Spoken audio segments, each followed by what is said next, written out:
హరే కృష్ణ. అందరికీ నమస్కారము. ఈరోజు మన తెలుగు భగవద్గీతకి అందరికీ స్వాగతం, సుస్వాగతము. మన పూర్వపు ఆచార్యుల ప్రార్థనలతోటి మనం ఇప్పుడు మొదలు పెడదాము. నాతో పాటు మీరు కూడా మీకందరికీ వచ్చే ఉంటుంది ఈ పాటికి. సో మీరందరూ నాతో పాటు యాక్చువల్గా మీరు కూడా చెప్పండి, సరేనా? ఓం అజ్ఞానతిమిరంధస్య జ్ఞానాంజనశలాకయా చక్షురున్మిలితం येन తస్మై శ్రీగురవే నమః. శ్రీచైతన్యమనోభీష్టం స్థాపితం येन భూతలే స్వయం రూపా కదా మహ్యం దదాతి స్వపదాంతికం.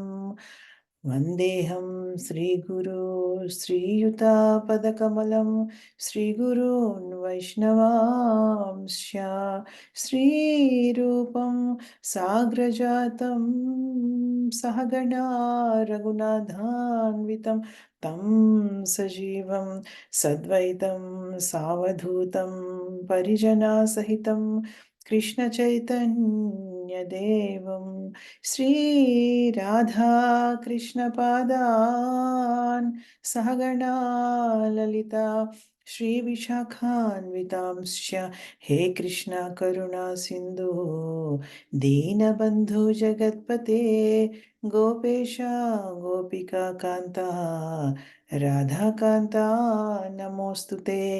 తప్త కాంచన గౌరాంగీ రాధే బృందావనేశ్వరీ వృషభానుసుతే దేవి ప్రణమామి హరిప్రిये. వాంఛకల్పతరుభ్యశ్చ కృపా సింధుభ్య ఏవ చ పతితానాం పావనేభ్యో వైష్ణవేభ్యో నమో నమః. జై శ్రీకృష్ణ చైతన్య ప్రభు నిత్యానంద శ్రీ అద్వైత గదాధార శ్రీవాసాది గౌరభక్త బృంద. హరే కృష్ణ హరే కృష్ణ కృష్ణ కృష్ణ హరే హరే హరే రామ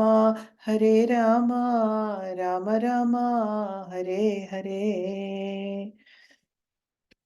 జై. అందరికీ నమస్కారము. మనము 10వ అధ్యాయంలో ఉన్నాము. 10వ అధ్యాయంలో మనము 18 శ్లోకాలు మనము కంప్లీట్ చేసాము. ఇప్పుడు మనము 19వ శ్లోకం నుంచి చదువుదాము. ఇప్పుడు 19వ శ్లోకము నుంచి కూడా భగవంతుడు తన యొక్క అద్భుతమైనటువంటి విభూతులు, అంటే ఆయన యొక్క ఐశ్వర్యాల గురించి మనకి చెప్తారనమాట. ఎందుకు చెప్తారు? ఇప్పుడు ఈ అధ్యాయమే, దీని పేరేంటంటే భగవద్ దివ్య విభూతులు అన్నమాట. అంటే భగవంతుడికి చాలా ఐశ్వర్యాలు ఉంటాయి. అవి ఎంత చెప్పినా తరగవనమాట. అయితే ఇప్పుడు అర్జునుడు ఏమంటాడంటే, స్వామి ఇప్పుడు అర్జునుడు మీకు గుర్తుంటే ఈ 10వ అధ్యాయంలో 10, 12 శ్లోకాల్లో చెప్తాడు. నీవే పరంధాముడివి, నీ ధామమే అత్యుత్తమమైనది అన్నీ చెప్తాడాయన. అన్నీ మొత్తం భగవంతుడిగా ఆయన్ని గుర్తిస్తాడు కదా అర్జునుడు. అది మనం చదువుకున్నాం ఆల్రెడీ. సో, ఇప్పుడు తర్వాత అంటాడు, స్వామి నీ దివ్యమైనటువంటి విభూతుల గురించి నాకు చెప్పవా? ఎందుకంటే నువ్వు అన్ని చోట్ల ఉన్నావని చెప్తున్నావు గానీ, కొంచెం ఇంకా వివరంగా చెప్తే గనక నీ గురించి ఆలోచించడానికి, నీ గురించి చింతించడానికి, నిన్ను కీర్తించడానికి, నిన్ను పొగడ్డానికి నాకు కొంచెం వీలుగా ఉంటుంది గాబట్టి, ఇంకా నీ విభూతుల గురించి నువ్వు ఇంకా ఎక్కడెక్కడ ఉన్నావో చెప్పవయ్యా. నువ్వు సర్వాంతర్యామి అన్న విషయాన్ని ఏ విధంగా మేము అర్థం చేసుకోవచ్చు? ఇప్పుడు అందరికీ భగవంతుడికి ఒక అద్భుతమైనటువంటి రూపం ఉంది. కృష్ణ భగవంతుడికి లేతే విష్ణువుకి ఒక రూపం ఉంటుంది. అది చాలా అందంగా ఉంటుంది అన్న అన్న విషయం అవగాహన అవ్వదనమాట. సో, పోనీ అలాంటి వాళ్ళకి అట్‌లీస్ట్ నువ్వు ఈ భౌతిక ప్రపంచంలో గూడా వేటిలో ఉన్నావు గనక నువ్వు చెప్తే గనక, పోనీ నిన్ను ఆ విధంగానైనా వాళ్ళు తలుచుకుంటారు స్వామి. సో, చెప్పవయ్యా నువ్వు ఇంకా ఏమున్నాయి నీకు? ఇప్పుడు నువ్వు నువ్వు నిన్ను ఇప్పుడు మనము ఎలా అంటే దానికి ఎగ్జాంపుల్ గూడా మనం చెప్పుకున్నాం. అప్పుడు పూజ గదిలో భగవంతుడిని పెడితే పూజ గదిలో ఎళ్లి వచ్చేస్తాం బయటికి. కానీ అన్ని రూముల్లో భగవంతుడిని పెట్టుకుంటే మనకు అన్ని రూముల్లో భగవంతుడిని చూసినప్పుడు గబుక్కున భగవంతుడు గుర్తొస్తాడు కదా! ప్రతి రూమ్‌లో భగవంతుడిని పెట్టుకోవద్దు. పూజ గదిలో పెట్టుకోవాలి. ప్రతి రూమ్‌లో పెట్టుకోవాలి. పెట్టుకున్నప్పుడు అలాగా నువ్వు ఉన్నావు స్వామి. కానీ నేను ఏ విధంగా నీ గురించి ఈ భౌతిక ప్రపంచంలో నేను ఏ విధంగా గుర్తించొచ్చు? నీ ఐశ్వర్యాలేంటో ఇంకా చెప్పు. ఎంత విన్నా నీ గురించి నాకు తనివి తీరటం లేదు. నేను ఇంకా వినాలి, ఇంకా వినాలి, ఇంకా వినాలి అనిపిస్తోంది నీ గురించి. ఎంత విన్నా గూడా మాకు తనివి తీరదు కాబట్టి నువ్వు షార్ట్‌కట్‌లో చెప్పకు. ఇంకా వివరంగా చెప్పవయ్యా. నీ గురించి నువ్వు ఎంతైనా చెప్పవయ్యా. నేను వినడానికి రెడీగా ఉన్నానయ్యా అని అంటాడు. మనకైతే ఏమవుతుంది ఇప్పుడు పదో అధ్యాయంలో ఉన్నాము. 18దో అధ్యాయం అయ్యేటప్పటికి హమ్మయ్య! అయిందా మేము అలసిపోయాం అనిపిస్తుంది మనకి భగవంతుడి గురించి. కానీ భగవంతుడి భక్తులకి అర్జునుడికి తెలీదా భగవంతుడి గురించి? ఎందుకు అడుగుతున్నాడు అంటే అట్‌లీస్ట్ ఏంటంటే వేరే జనాలు ఎవరైతే ఉంటారో ప్రజలు ఎవరికైతే భగవంతుడి యొక్క గొప్పతనం గురించి తెలీదో వాళ్ళు అట్‌లీస్ట్ భగవంతుడి ద్వారా వింటే గనక ఓహ్! దీనిలో భగవంతుడిని చూడొచ్చు. దీనిలో భగవంతుడిని చూడొచ్చన్న అవగాహనతో ఉంటారు వాళ్ళు అన్న అన్న ఇదికి అడుగుతున్నాడనమాట. వివరంగా చెప్పవయ్యా! షార్ట్‌కట్‌లో వద్దు నాకు. నాకు మంచిగా చెప్పు. చాలా ఎంత టైమైనా తీసుకో గానీ నాకు చెప్పు అని చెప్తున్నారనమాట. అంటే భగవంతుడు అన్నిట్లో ఉన్నాడని చెప్పి ఆ విధంగా స్మరణ చేసుకోవాలి మనం. దానికి అనువుగా చెప్పమని అడుగుతున్నాడనమాట. సో, ఇప్పుడు మనం అందుకనే వెళ్దాం మన శ్లోకానికి. లాస్ట్ టైమ్ చదివింది మనం ఆపింది పద్మజ మాతాజీ తోటి. సో, నేను స్క్రీన్ షేర్ చేస్తాను మనకి. ఒక్క నిమిషము. రికార్డింగ్ చేస్తున్నాం గదా! ఓకే. షేర్ చేస్తాము. మన స్క్రీన్‌ని. ఆ! సో, ఇప్పుడు భగవంతుడు ఇంకా అర్జునుడు అడిగిన తర్వాత, "నీ విభూతులు చెప్పవయ్యా! నువ్వు ఎక్కడెక్కడ ఉన్నావు? నీ గొప్పతనం ఏంటి? నీ ఐశ్వర్యాలేంటి? ఇంకా చెప్తే, ఇంకా నేను చక్కగా ధ్యానం చేసుకోవడానికి వీలవుతుంది. నిన్ను గుర్తుంచుకోవడానికి మాకు బావుంటుంది, వీలుగా ఉంటుందని" చెప్తే, ఇప్పుడు భగవంతుడు చెప్తున్నాడనమాట. శ్రీ భగవానువాచ ఇక్కడి నుంచి 19వ శ్లోకం నుంచి ఐ థింక్ 42 శ్లోకాలు ఎన్నో ఉన్నాయి ఈ అధ్యాయంలో. అప్పటి వరకు భగవంతుడు ఏకధాటిగా ఆయన గొప్పతనం గురించి చెప్తారు యాక్చువల్‌గా. ఆయన విభూతులన్నీ చెప్పుకుంటారు. అంటే ఆయన గొప్పతనం గురించి ఆయన చెప్పుకుంటున్నారంటే, ఆయనేదో ఆయన గురించి ఆయన చెప్పుకుంటున్నారని కాదు. మన మీద యాక్చువల్‌గా దయతోటి చెప్తాడాయన. ఎందుకంటే మనలాంటి వాళ్ళకి చెప్పినా కూడా తెలియదు మనకందరికీ కదా! సో, అందుకని అట్‌లీస్ట్ చెప్తేనైనా కొంతమందికి తెలుస్తుందేమో అని చెప్తారనమాట ఆయన. సో, శ్రీ భగవానువాచ హంతతే కథయిష్యామి దివ్యహ్యాత్మా విభూతయా ప్రాధాన్యతః కురు శ్రేష్టా నాస్త్యంతో విస్తరస్య మే. శ్రీ భగవానుడు ఇట్లా పలికెను. సరియే ఓకే. ఓకే. నా వైభవోపేతమైనటువంటి సృష్టి విస్తారములను గూర్చి నీకు తెలియచేస్తాను. హ్మ్. కానీ ఓ అర్జున నా విభూతి అనంతమైనందున కేవలం వానిలో ప్రధానమైన వానిని మాత్రమే నీకు తెలుపుతాను. భగవంతుడు అంటున్నాడు ఆయన విభూతులు ఆయన కూడా చెప్పుకున్నా కూడా తరగవనమాట. ఇప్పుడు అనంతశేషుడు ఇంతకుముందు మనం చెప్పుకున్నాం గదా! అనంతశేషుడు తన 1000 నాలుకలతోటి భగవంతుడిని నిరంతరం కీర్తిస్తున్నా కూడా 1000 నాలుకలతోటి అసలు ఏ దానికొక ముగింపనేది లేదు భగవంతుడికి. అన్నీ సుగుణాలున్నాయి భగవంతుడిలో. అన్ని ఐశ్వర్యాలున్నాయి. అన్ని శక్తులున్నాయి భగవంతుడిలో అన్నమాట. సో, అందుకని భగవంతుడు ఏం చెప్తున్నాడు అర్జునుడికి, నాయనా చెప్పమంటున్నావు బానే ఉంది. కానీ ఏంటంటే విషయం ఏంటంటే నా అనంతంగా ఉన్నాయి. అవి చెప్తే తరిగేవి కాదవి. అవేంటంటే వేదరాశులు ఎంత లెక్క పెట్టలేం గదా! అలా ఉంటాయన్నమాట. సో, దాని గురించి కానీ దాంట్లో కొన్ని మాత్రం నీకు చెప్తాను జస్ట్ అని చెప్తున్నారు భగవంతుడన్నమాట. సో, చూద్దాము. ప్రభావతి మాతాజీ రాలేదు. సో, రాధికా మాతాజీ మీరు చదవండి. హరే కృష్ణ మాతాజీ. హరే కృష్ణ. యాహ్! శ్రీ ఒక్క నిమిషం. Yeah! No problem.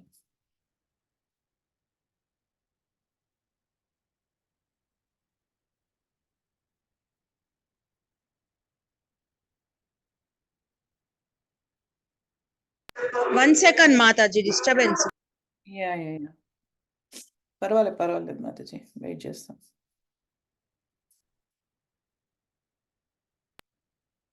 Hare Krishna మాత. హరే శ్రీ కృష్ణ. భగవానువాచ హంతతే కథయిష్యామి దివ్య హ్యాత్మ విభూతయః ప్రాధాన్యతః కురు శ్రేష్ఠ నాస్త్యంతో విస్తరస్య మే. అనువాదము. శ్రీకృష్ణ భగవానుడిట్లు పలికెను. సరియే నా వైభవోపేతమైన సృష్టి విస్తారములను గూర్చి నీకు తెలియచేసేదను. కానీ ఓ అర్జున, నా విభూతి అనంతమైనందున కేవలం వానిలో ప్రధానమైన వానిని మాత్రమే నీకు తెలుపుదును. భాష్యము. శ్రీకృష్ణుని హరే కృష్ణ మాతాజీ. యాహ్! యాహ్! చదవండి. శ్రీకృష్ణుని మహత్యమును మరియు అతని విభూతుల మహత్యమును సంపూర్ణంగా గ్రహించుట సాధ్యము కాదు. జీవుని ఇంద్రియములు పరిమితములగుటచే అవి శ్రీకృష్ణుని లీలలను గూర్చి సంపూర్ణముగా ఎరుగుటకు అతనిని అనుమతింపవు. అయినను భక్తులెవరైనా వారు శ్రీకృష్ణుని అవగాహన చేసుకొనుటకు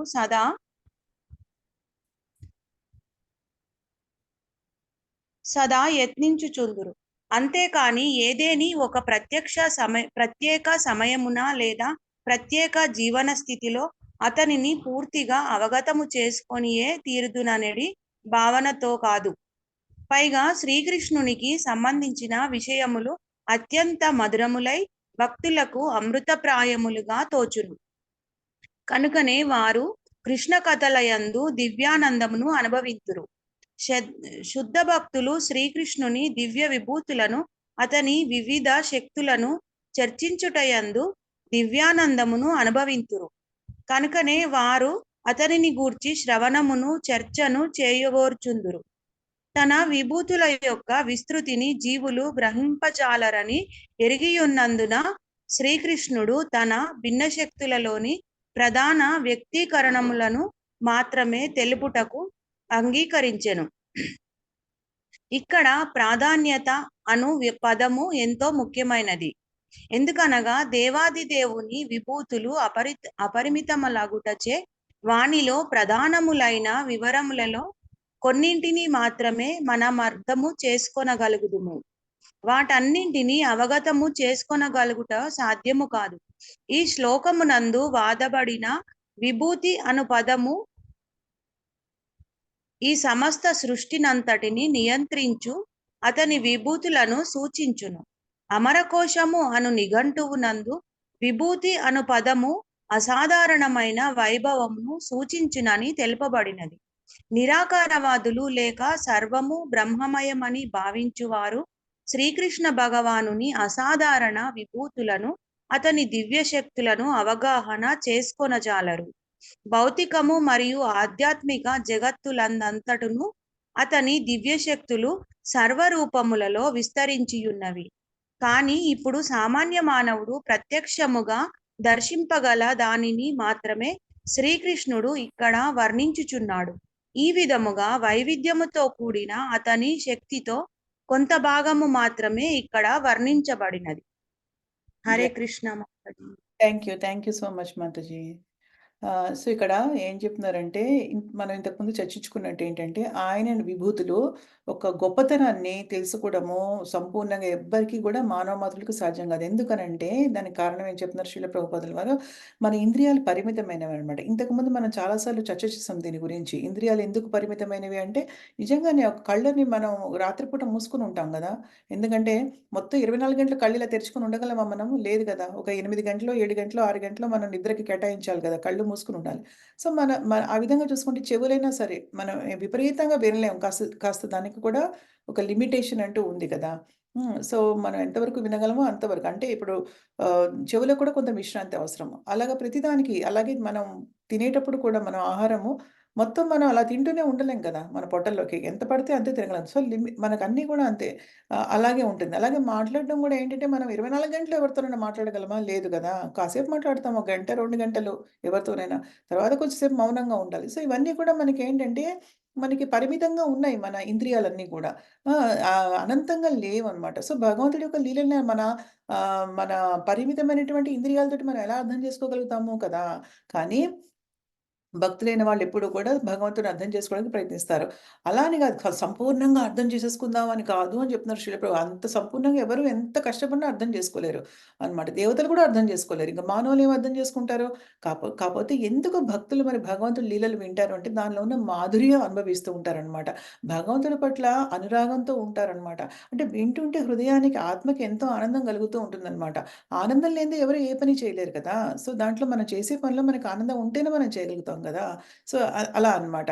సో వాళ్ళేంటంటే ఆయన భగవంతుడి యొక్క లీలల్ని కానీ, ఆయన యొక్క దివ్య విభూతుల్ని గానీ, లేకపోతే ఆయన యొక్క వివిధ శక్తుల్ని గానీ వాళ్ళు చర్చించుకుంటున్నప్పుడు అపరిమితమైనటువంటి ఆనందానికి భక్తులు లోనవుతారు కాబట్టి వాళ్ళలా వింటూ ఉంటారు అని శ్రీల ప్రభుపాదుల వారు చెప్తున్నారు.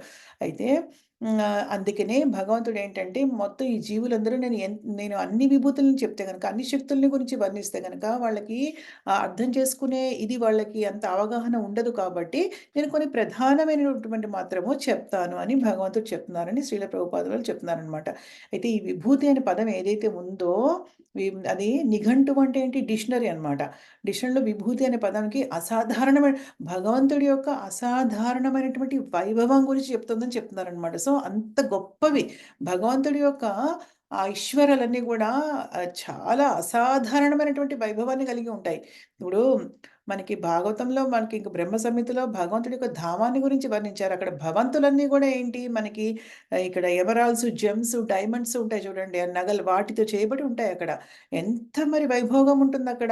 మనం ఏదో ఒక నగ కొనుక్కొని మెడలో ఏసుకొని మనం చాలా అబ్బో! అనుభవిస్తున్నాం అనుకుంటాం. కానీ నిజంగా భగవంతుడి ధామం అంతా వెలిగిపోతూ ఉంటుందసలు. వేరే కాంతి అవసరం లేదు. ఆ మణుల నుంచి వచ్చే కాంతి సరిపోతుంది నిజం చెప్పాలంటే. సో, అని చెప్తున్నారనమాట. సో, ఎవరైతే బ్రహ్మవాదులు ఉంటారో, నిరాకారవాదులు భగవంతుడికి రూపం లేదని తెలుసు అని అని అనుకుంటూ ఉంటారో, వాళ్ళు ఆయన యొక్క దివ్య శక్తుల్ని గాని, విభూతుల్ని గాని గ్రహించలేరు అని చెప్తున్నారనమాట. సో, అందుకని అన్నీ గూడా ఆయన భౌతిక జగత్తులో, ఆధ్యాత్మిక జగత్తులో రెండిట్లో గూడా ఆయన శక్తులు విస్తరించి ఉన్నాయి. ఒక దాంట్లో కేవలం కాదు. రెండిట్లోనూ విస్తరించి ఉన్నాయి. భౌతిక జగత్తు, ఆధ్యాత్మిక జగత్తు 2 భగవంతుడికి సంబంధించిన శక్తులే అవన్నీ కూడా. ఆ! సో, కాబట్టి ఇక్కడ సామాన్య మానవుడికి ఏ విధంగా సులువుగా అర్థమవుతుందో అవి మాత్రమే ఇక్కడ చెప్పారనమాట. కొంత శక్తి మాత్రమే వర్ణించబడిందని చెప్తున్నారు. సో, ఇక్కడి నుంచి అసలైనటువంటి శక్తులు కూడా స్టార్ట్ అవుతాయి 10:20కి. అహమాత్మా గుడాకేశ సర్వభూతాశయస్థితః అహమాదిశ్చ మద్యం చ భూతానామంత ఏవ చ. ఓ అర్జున, నేను ఫస్ట్ స్టార్ట్ చేస్తున్నారు భగవంతుడు ఇంకా తన విభూతుల గురించి చెప్పడానికి. ఓ అర్జున, నేను సర్వజీవ హృదయములందు నెలకొని ఉన్నట్టి పరమాత్మను ఫస్ట్ విభూతి చెప్తున్నారు. అందరిలో ఉన్న పరమాత్మ నేను భగవంతుడు అంతటి భగవంతుడు స్వయంగా చెప్తున్నారనమాట. సర్వజీవులకు ఆదియు మధ్యమును, అంతమును నేనే ఉన్నాను. అంటే వాళ్ళ పుట్టుకకి, మధ్యలో వాళ్ళ జీవితానికి, అంతంలో వాళ్ళ చావు కిందొచ్చేది కూడా నేనే. సో, ఆది, మధ్యం, అంతం అంతా కూడా నేనే అని భగవంతుడు చెప్తున్నారు.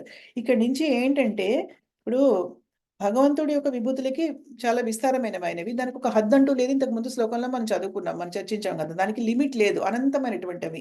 అయితే ఇక్కడి నుంచి భగవంతుడు ఏం చెప్తాడంటే ఇప్పుడు ఆహ్, ఆయనేం జెప్తాడంటే, ఈ అన్నీ ఆయన మీద ఆధారపడి ఉన్నా కూడా, ఇప్పుడు ఒక్కొక్క కేటగిరీలో ఒక్కొక్కళ్ళని ఎన్నుకొని, దానికి ప్రాతినిధ్యం వహిస్తున్న వాళ్ళు నేనే అని చెప్తున్నారు భగవంతుడు. అంటే ఒక్కొక్క సెక్షన్‌లో, ఒక్కొక్క విభాగంలో, ఒక్కొక్క కేటగిరీలో వాళ్ళని ఒకళ్ళని సపోజ్ పర్వతాలలో కానీ, చెట్లలో కానీ, లేకపోతే పర్వతాలలో, చెట్లలో గాని, లేదా ఆకాశంలో నక్షత్రాల్లో గాని, అలా ప్రతి దాంట్లో పక్షులలో గాని, దేవతలలో గాని, ఇలా ఒక్కొక్క కేటగిరీలో ఒక్కొక్కళ్ళని ప్రతినిధిగా ఎన్నుకొని, అత్యుత్తమమైనటువంటి ప్రతినిధిగా ఎన్నుకొని, ఆ ప్రతినిధిని నేనే అని భగవంతుడు చెప్పడాన్ని ఆయన భగవంతుడి యొక్క విభూతులు అని చెప్తామనమాట. అర్థమైందనుకుంటా గదా! ఒక్కొక్క కేటగిరీలో ఒక్కొక్కళ్ళని ఎవరైతే దాంట్లో ఆ జాతిలో గొప్ప ఎవరైతే ఉంటారో, ఆ జాతికి చెందిన వాళ్ళలో అది నేనేనయ్యా అని చెప్తున్నారు దానికి ఎవరైతే ప్రాతినిధ్యం వహిస్తున్నారో అది నేనే అని చెప్తారు ఇక్కడి నుంచి. సో, ఇప్పుడు మనకి ఇలాగే పరమాత్మ నేను అని చెప్పారు. ఇక్కడి నుంచి స్టార్ట్ చేశారనమాట ఆయన. సో, రాధికా మాతాజీ చదివారు. హ్మ్. ఓకే. రాధికా మాతాజీ చదివారు. శ్రీలక్ష్మి మాతాజీ మీరేమైనా చదువుతారా?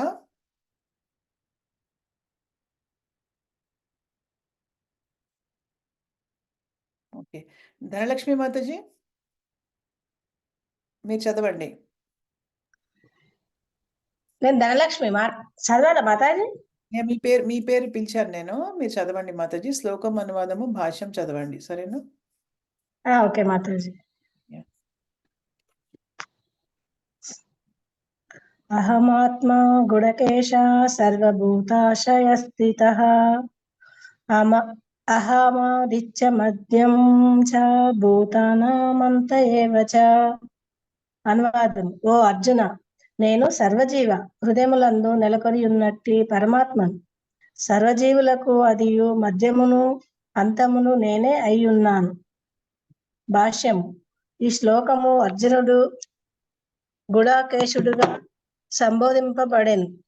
అనగా నిద్ర అనేటి అంధకారమును జయించిన వాడని అర్థము.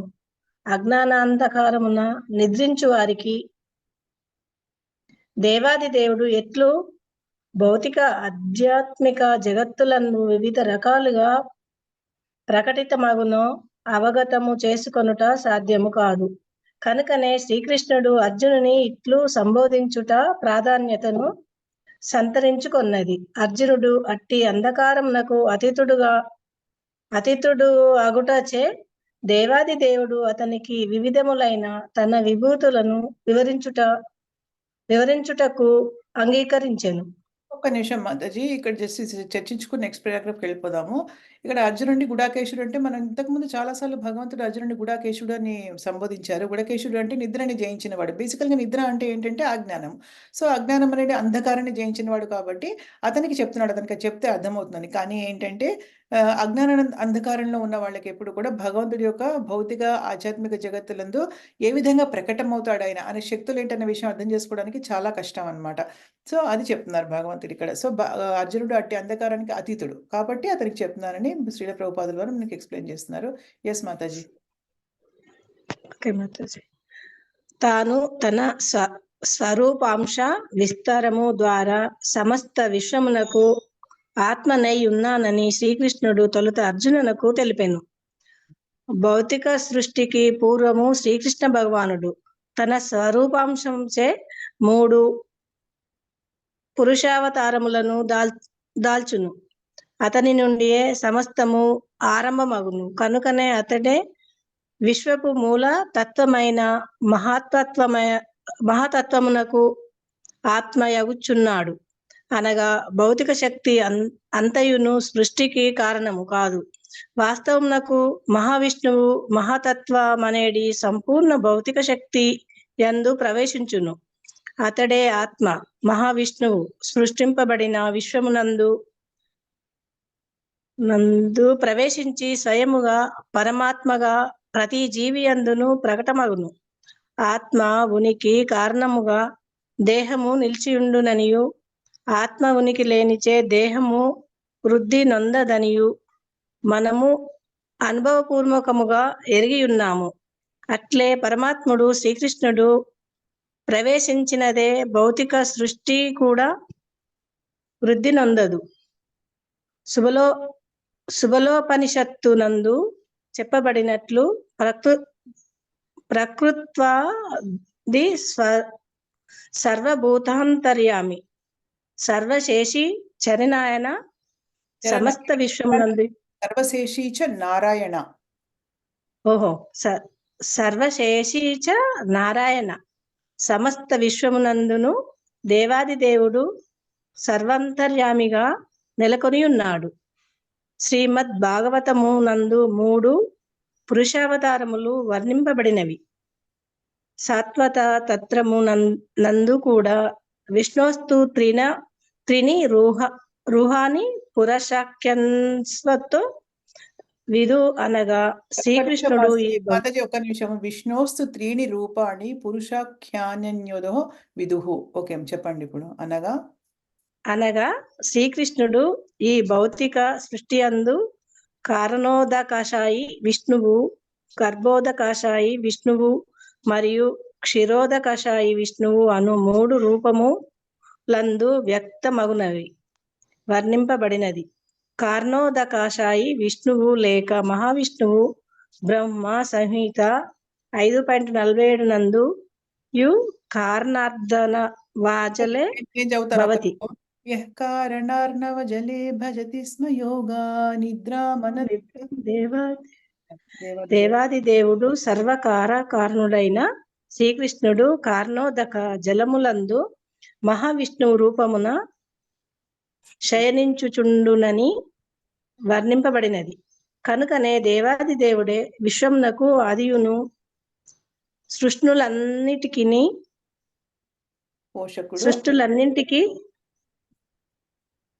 పోషకుడును సర్వశక్తికి అంతమును అయి ఉన్నాడు.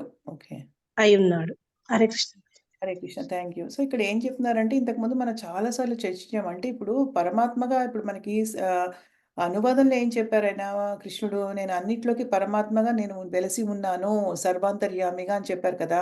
ఇంతకుముందు మన సృష్టి గురించి మాట్లాడుకున్నప్పుడు మీరందరికీ గుర్తుండే ఉంటుంది 3 మహావిష్ణువులు ఉంటారని చెప్పి. అంటే ఇప్పుడు సృష్టి ఎలా జరుగుతుంది? ఫస్ట్ భగవంతుడే ఆ ప్రధాన్ అంటారు దాన్ని. ప్రధాన్ అంటే ఈ మనకి ముడి పదార్థాలు ఏవైతే ఉంటాయో సృష్టికి కావాల్సిన దాంట్లోంచి భగవంతుడు ముందు దాంట్లో ప్రవేశిస్తాడు. ఆయన ప్రవేశిస్తే వాళ్ళు దానికి ఒక ఎజిటేషన్ అనేది వస్తుంది. దానికి ఒక జీవం వస్తుందనమాట ఆ సృష్టికి. సో, భగవంతుడే లేకపోతే ఏమీ రాదనమాట. సో, అదంతా డెడ్ మ్యాటర్ అంటారు. అంటే ఒక చనిపోయిన వాటి కింద లెక్క. జస్ట్ మామూలు ముడి పదార్థం కింద లెక్క. జీవం లేని ముడి పదార్థం కింద లెక్క. కానీ భగవంతుడు ఎప్పుడైతే దాంట్లో ప్రవేశిస్తాడో అప్పుడు దానిలో చలనం అనేది వస్తుందనమాట. జీవం అనేది వస్తుందనమాట. సో, దాన్ని మహత్తత్వ అంటారనమాట. సో, అందుకని దాని గురించి చెప్పారు ఇక్కడ మహత్తత్వ. ఇదంతా భాగవతంలో ఉంటుందనమాట మనకి. అయితే ఇప్పుడు మహావిష్ణువు ద్వారా ఇది జరుగుతుంది. సో, తర్వాత ఏమవుతుంది? 3 విష్ణువుల గురించి చెప్పారు కదా! మహావిష్ణువు, కారణ ఉదక సాయి విష్ణు. ఓకేనా? కారణ ఉదక సాయి విష్ణువు అంటే ఆయన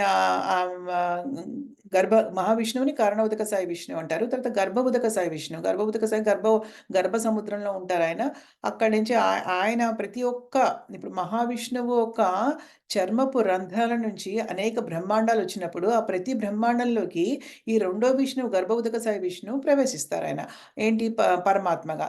తర్వాత మూడో విష్ణువు ఉంటారనమాట. క్షీర ఉదక సాయి విష్ణువు. క్షీర సముద్రంలో ఉంటారాయన. ఆయన సృష్టింపబడినటువంటి ప్రతి జీవిలోకి కూడా పరమాత్మగా ఆయన ప్రవేశిస్తారు. సో, ఈ విధంగా నేను పరమాత్మని చెప్పుకుంటున్నారు భగవంతుడనమాట. ఇంతకుముందు మనం చాలా చాలా చర్చించాం. ఇది 3 విష్ణువులు ఎలా చేస్తారో మీకు గుర్తుండే ఉంటుంది. అందుకని ఒక నోట్ బుక్ పెట్టుకొని రాసుకోవాలి. రాసుకుంటే చాలా నాలెడ్జ్ వస్తుంది. నేను ప్రతీది కూడా రాసుకుంటే మనం లెక్చర్‌లు చెప్పుకున్నప్పుడు ఫస్ట్ నుంచి మనం ఆ పని చేయాల్సింది చేస్తే మనకి చాలా అలా మనకి బుక్స్‌లో ఉంటుంది గదా! చూసుకున్నా మనకి ఈజీగా అర్థమవుతుందనమాట. ముగ్గురు విష్ణువుల్లో కూడా పరమాత్మగా ప్రతి దానిలోనికి వాళ్ళు ప్రవేశిస్తున్నారు అని చెప్తున్నారు. కాబట్టి నేను పరమాత్మని అన్నిట్లో కల్లా, అన్నిట్లో ఉన్న పరమాత్మని నేను అని చెప్తున్నారు. ప్రతి దాంట్లో భగవంతుడున్నారంటాం కదా! సర్వాంతర్యామి ప్రతి దాంట్లో భగవంతుడున్నాడు. ఎందుకంటే ఆయన ఆ విధంగా ప్రతి అణువణువులో ఆయన పరమాత్మగా ప్రవేశించబడతాడనమాట. అది చెప్తున్నారు ఆయనకు గొప్ప విభూతి గురించి. నెక్స్ట్ ఆదిత్యానామహం విష్ణుం జ్యోతిషాం రవిరంశుమాన్ మరీచిర్మరుతామస్మి నక్షత్రాణామహం శశి. ఆదిత్యులలో నేను విష్ణువును. అంటే 12 మంది ఆదిత్యులుంటారు. ఆదిత్యులంటే ఎవరంటే అదితికి పుట్టిన వాళ్ళనమాట. హ్మ్. అదితికి పుట్టిన వాళ్ళు ఆదిత్యులు అంటారు. అదితికి ఎవరైతే పుడతారో వాళ్ళు. సో, వాళ్ళు దేవతలనమాట. దితికి పుట్టిన వాళ్ళు కాశ్యప మునికి ఇద్దరు భార్యలున్నారు. అదితి, దితి. దితికి పుట్టిన వాళ్ళు రాక్షసులు. అదితికి పుట్టిన వాళ్ళు దేవతలనమాట. సో, అదితికి పుట్టిన ఆదిత్యులలో అందరిలో కంటే ఎవరు గొప్ప విష్ణువు. అంటే విష్ణువు అంటే ఇంద్రుడు వీళ్ళందరూ కూడా ఆదిత్యులనమాట. అంటే దేవతలు. అయితే విష్ణువు అని ఎందుకన్నారంటే ఆయన ఉపేంద్రుడు అవతారం ఎత్తుతాడు కదా! ఆయన వామనుడు, ఉపేంద్రుడు 2 ఒకళ్ళనే అంటారు. వామనుడిని ఉపేంద్రుడు అని కూడా అంటారనమాట. సో, అప్పుడు ఆయన ఇంద్రుడికి తమ్ముడుగా అవతరిస్తారనమాట. వామనుడు రూపంలో భగవంతుడు అవతరించినప్పుడు. సో, ఆదిత్యులలో నేను విష్ణువునయ్యా. తేజస్సులలో ప్రకాశమైనటువంటి అంటే అన్ని వెలుతురునిచ్చే అన్ని తేజస్సులలో నేను ప్రకాశవంతమైనటువంటి సూర్యుడిని నేను అని చెప్తున్నారు. ఇంతకుముందు మనం చెప్పుకున్నట్టు ప్రతి కేటగిరీలో ఆయన ఏదైతే అత్యుత్తమమైనదో దానిని ఆయనే అని చెప్తున్నారనమాట. అది నేనే అని చెప్తున్నారు. అత్యుత్తమంగా ఎవరైతే ప్రాతినిధ్యం వహిస్తున్నారో ఆ కేటగిరీకి అది నేను అని చెప్పుకున్న దాంట్లో భగవంతుడు ఇవన్నీ చెప్తున్నారు ఇప్పుడు. మరుత్తులలో మొత్తం 40 మంది మరుత్తులుంటారు. వాళ్ళలో మరీచిని నేను అనమాట. అంటే అందరిలో కల్లా ఉత్తమమైనది నేను మరీచిని. నక్షత్రాలన్నీ చాలా ఉంటాయి ఆకాశంలో. దానిలో చంద్రుడిని నేను. అంటే చంద్రుడు కూడా ఒక నక్షత్రమే అని ఇక్కడ చెప్పారు మరి. ఇంకో నక్షత్రాణం అహం శశి. అహం అంటే నేను. శశి అంటే ఎవరు? శశి అంటే చంద్రుడు. నక్షత్రాల్లో నేను శశిని అంటే నేను చంద్రుడిని అని భగవంతుడు చెప్తున్నారు. ఇప్పుడు ఎవరికైనా తెలియకపోతే మనం తెలుసుకోవచ్చు. ఏంటంటే ఈవెన్ చంద్రుడు కూడా ఒక నక్షత్రమే అనమాట. అన్ని నక్షత్రాల్లో చిన్న చిన్నవుంటే చంద్రుడు పెద్ద నక్షత్రం అనమాట. సో, అది నేనే అని భగవంతుడు చెప్తున్నారు. అయితే ఈ చంద్రుడు నక్షత్రాలన్నీ కూడా వెలుతురుని ఎక్కడి నుంచి అవి పొందుతాయంటే సూర్యుడి నుంచి పొందుతాయన్నమాట. అది కూడా నేనే సూర్యుడని భగవంతుడు చెప్తున్నారనమాట. ఓకేనా? ధనలక్ష్మి మాతాజీ తర్వాత మనకెవరు కమల్ కుమారి మాతాజీయా? కమల్ కుమారి మాతాజీ మీరు శ్లోకం హరే అనువాదం కృష్ణ మాతాజీ. హరే కృష్ణ మాతాజీ శ్లోకం అనువాదం భాషను చదవండి. ఓకే. ఆదిత్యానామహం విష్ణుర్జ్యోతిషాం రవిరంసుమాన్ మరీచిర్మరుతామస్మి నక్షత్రాణామహం శశి. అనువాదము. ఆదిత్యులలో నేను విష్ణువును, తేజస్సులలో ప్రకాశమానమైన సూర్యుడను, మరుత్తులలో మరీచిని, నక్షత్రములలో చంద్రుడను అయ్యున్నాను. భాష్యము. ఆదిత్యులు 12 కలరు. వారిలో శ్రీకృష్ణుడు ప్రధానుడు. ఆకాశమున ప్రకాశించే తేజస్సులలో సూర్యుడి ముఖ్యుడు. బ్రహ్మ సంహిత యందు సూర్యుడు దేవాది దేవుని సముజ్వల నేత్రముగా అంగీకరింపబడిను. ఆకాశమున 50 రకాల వాయువులు వీచుచుండును. వాటికి అధిష్టాన దేవత అయిన మరీచి శ్రీకృష్ణుని ప్రతినిధి. రాత్రి సమయమున ప్రకాశించు నక్షత్రములందు చంద్రుడు మిక్కిలి ప్రధానుడు. ఈ విధముగా అతడు శ్రీకృష్ణునికి ప్రతినిధి అగును. ఈ శ్లోకమును అనుసరించి చంద్రుడు కూడా ఒక నక్షత్రమని తెలియచున్నది. కనుక ఆకాశమునందు ప్రకాశించుచున్న నక్షత్రములు కూడా సూర్యకాంతిని ప్రతిబింబించును. విశ్వమునందు అనేకం సూర్యులు గలరనడి సిద్ధాంతమును వేదవాంగ్మయం అంగీకరించటలేదు. సూర్యుడు ఒక్కటే సూర్యకాంతి ప్రతిబింబించడం ద్వారా చంద్రుడును నక్షత్రములను ప్రకాశించుచున్నవి. చంద్రుడు నక్షత్రమని భగవద్గీత ఇక్కడ చెప్పుచుంటే ఆకాశమున తళుకు తళుకుమని వెళ్ళు నక్షత్రములు చంద్రుని పోలినవే గాని సూర్యులు కాజాలవు. హరే కృష్ణ మాతాజీ. హరే కృష్ణ మాతాజీ, థ్యాంక్ యూ సో మచ్.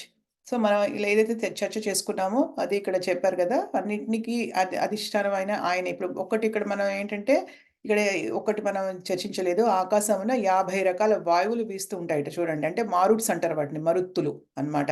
50 రకాల వాయువులు వీస్తూ ఉంటే దానికి అధిష్టాన దేవత అయిన మరీచిని నేనే అని చెప్తున్నారు. ఇది కొంచెం కొత్తది మనకి. మిగతావన్నీ కూడా మనకి వామనుడి గురించి తెలుసు, సూర్యుడు, చంద్రుడు, నక్షత్రాలు ఇవన్నీ మనకు తెలుసు. కానీ వాటన్నిటిలో ప్రాతినిధ్యం వహించేది నేనే అని భగవంతుడు చక్కగా చెప్తున్నారనమాట. ఇక్కడి నుంచి ఇంక ఇలాగే అన్ని చెప్తారు భగవంతుడు. వేదానాం సామవేదోస్మి దేవానామస్మి వాసవః ఇంద్రియాణం మనశ్చాస్చి భూతానామస్మి చేతన. వేదములలో నేను సామవేదమును, దేవతలలో స్వర్గాధిపతి అయిన ఇంద్రుడును, ఇంద్రియములలో మనస్సును, జీవుల యందలి చేతనమును అయి ఉన్నాను.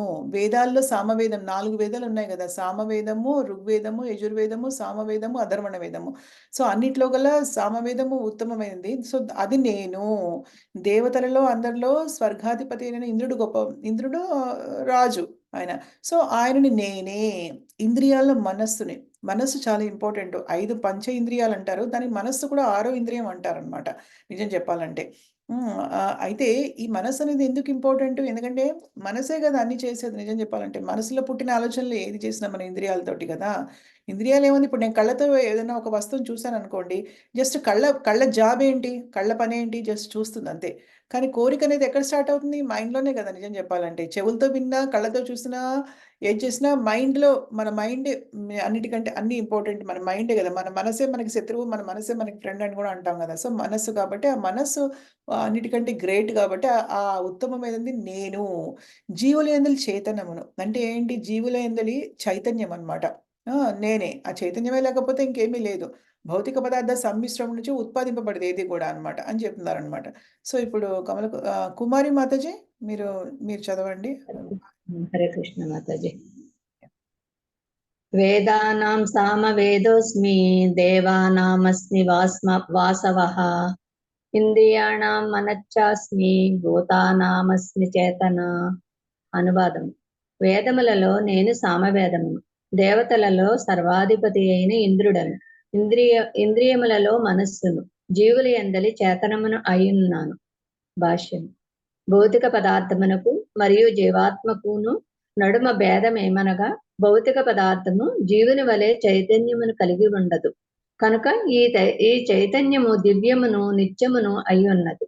అట్టి చైతన్యం ఎన్నడూను భౌతిక పదార్థ సమ్మిశ్రణముచే ఉత్పాదించబడదు. Thank you Mataji.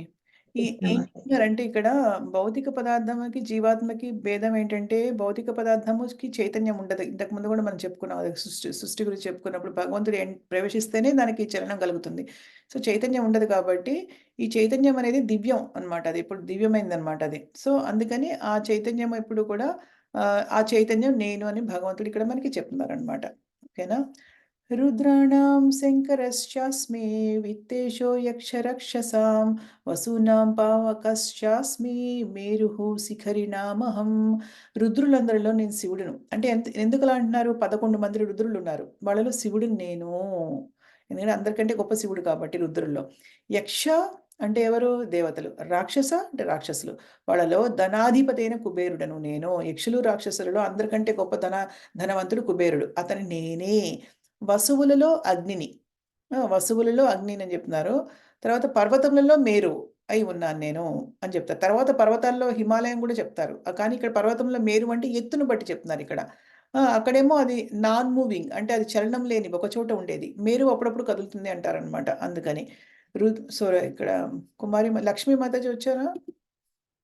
మీరు లక్ష్మీ మాతాజీ జాయిన్ అవ్వలేదు. ఓకే. కుమారి మాతాజీ తర్వాత మాధవి మాతాజీ మీరు చదవండి. హరే కృష్ణ మాతాజీ. ఇవన్నీ చిన్న చిన్న శ్లోకాలు. రుద్రాణాం శంకరశ్చాస్మి విత్తేశో యక్ష రాక్షసాం వసూనాం పావకశ్చాస్మి మేరు శిఖరినామహం.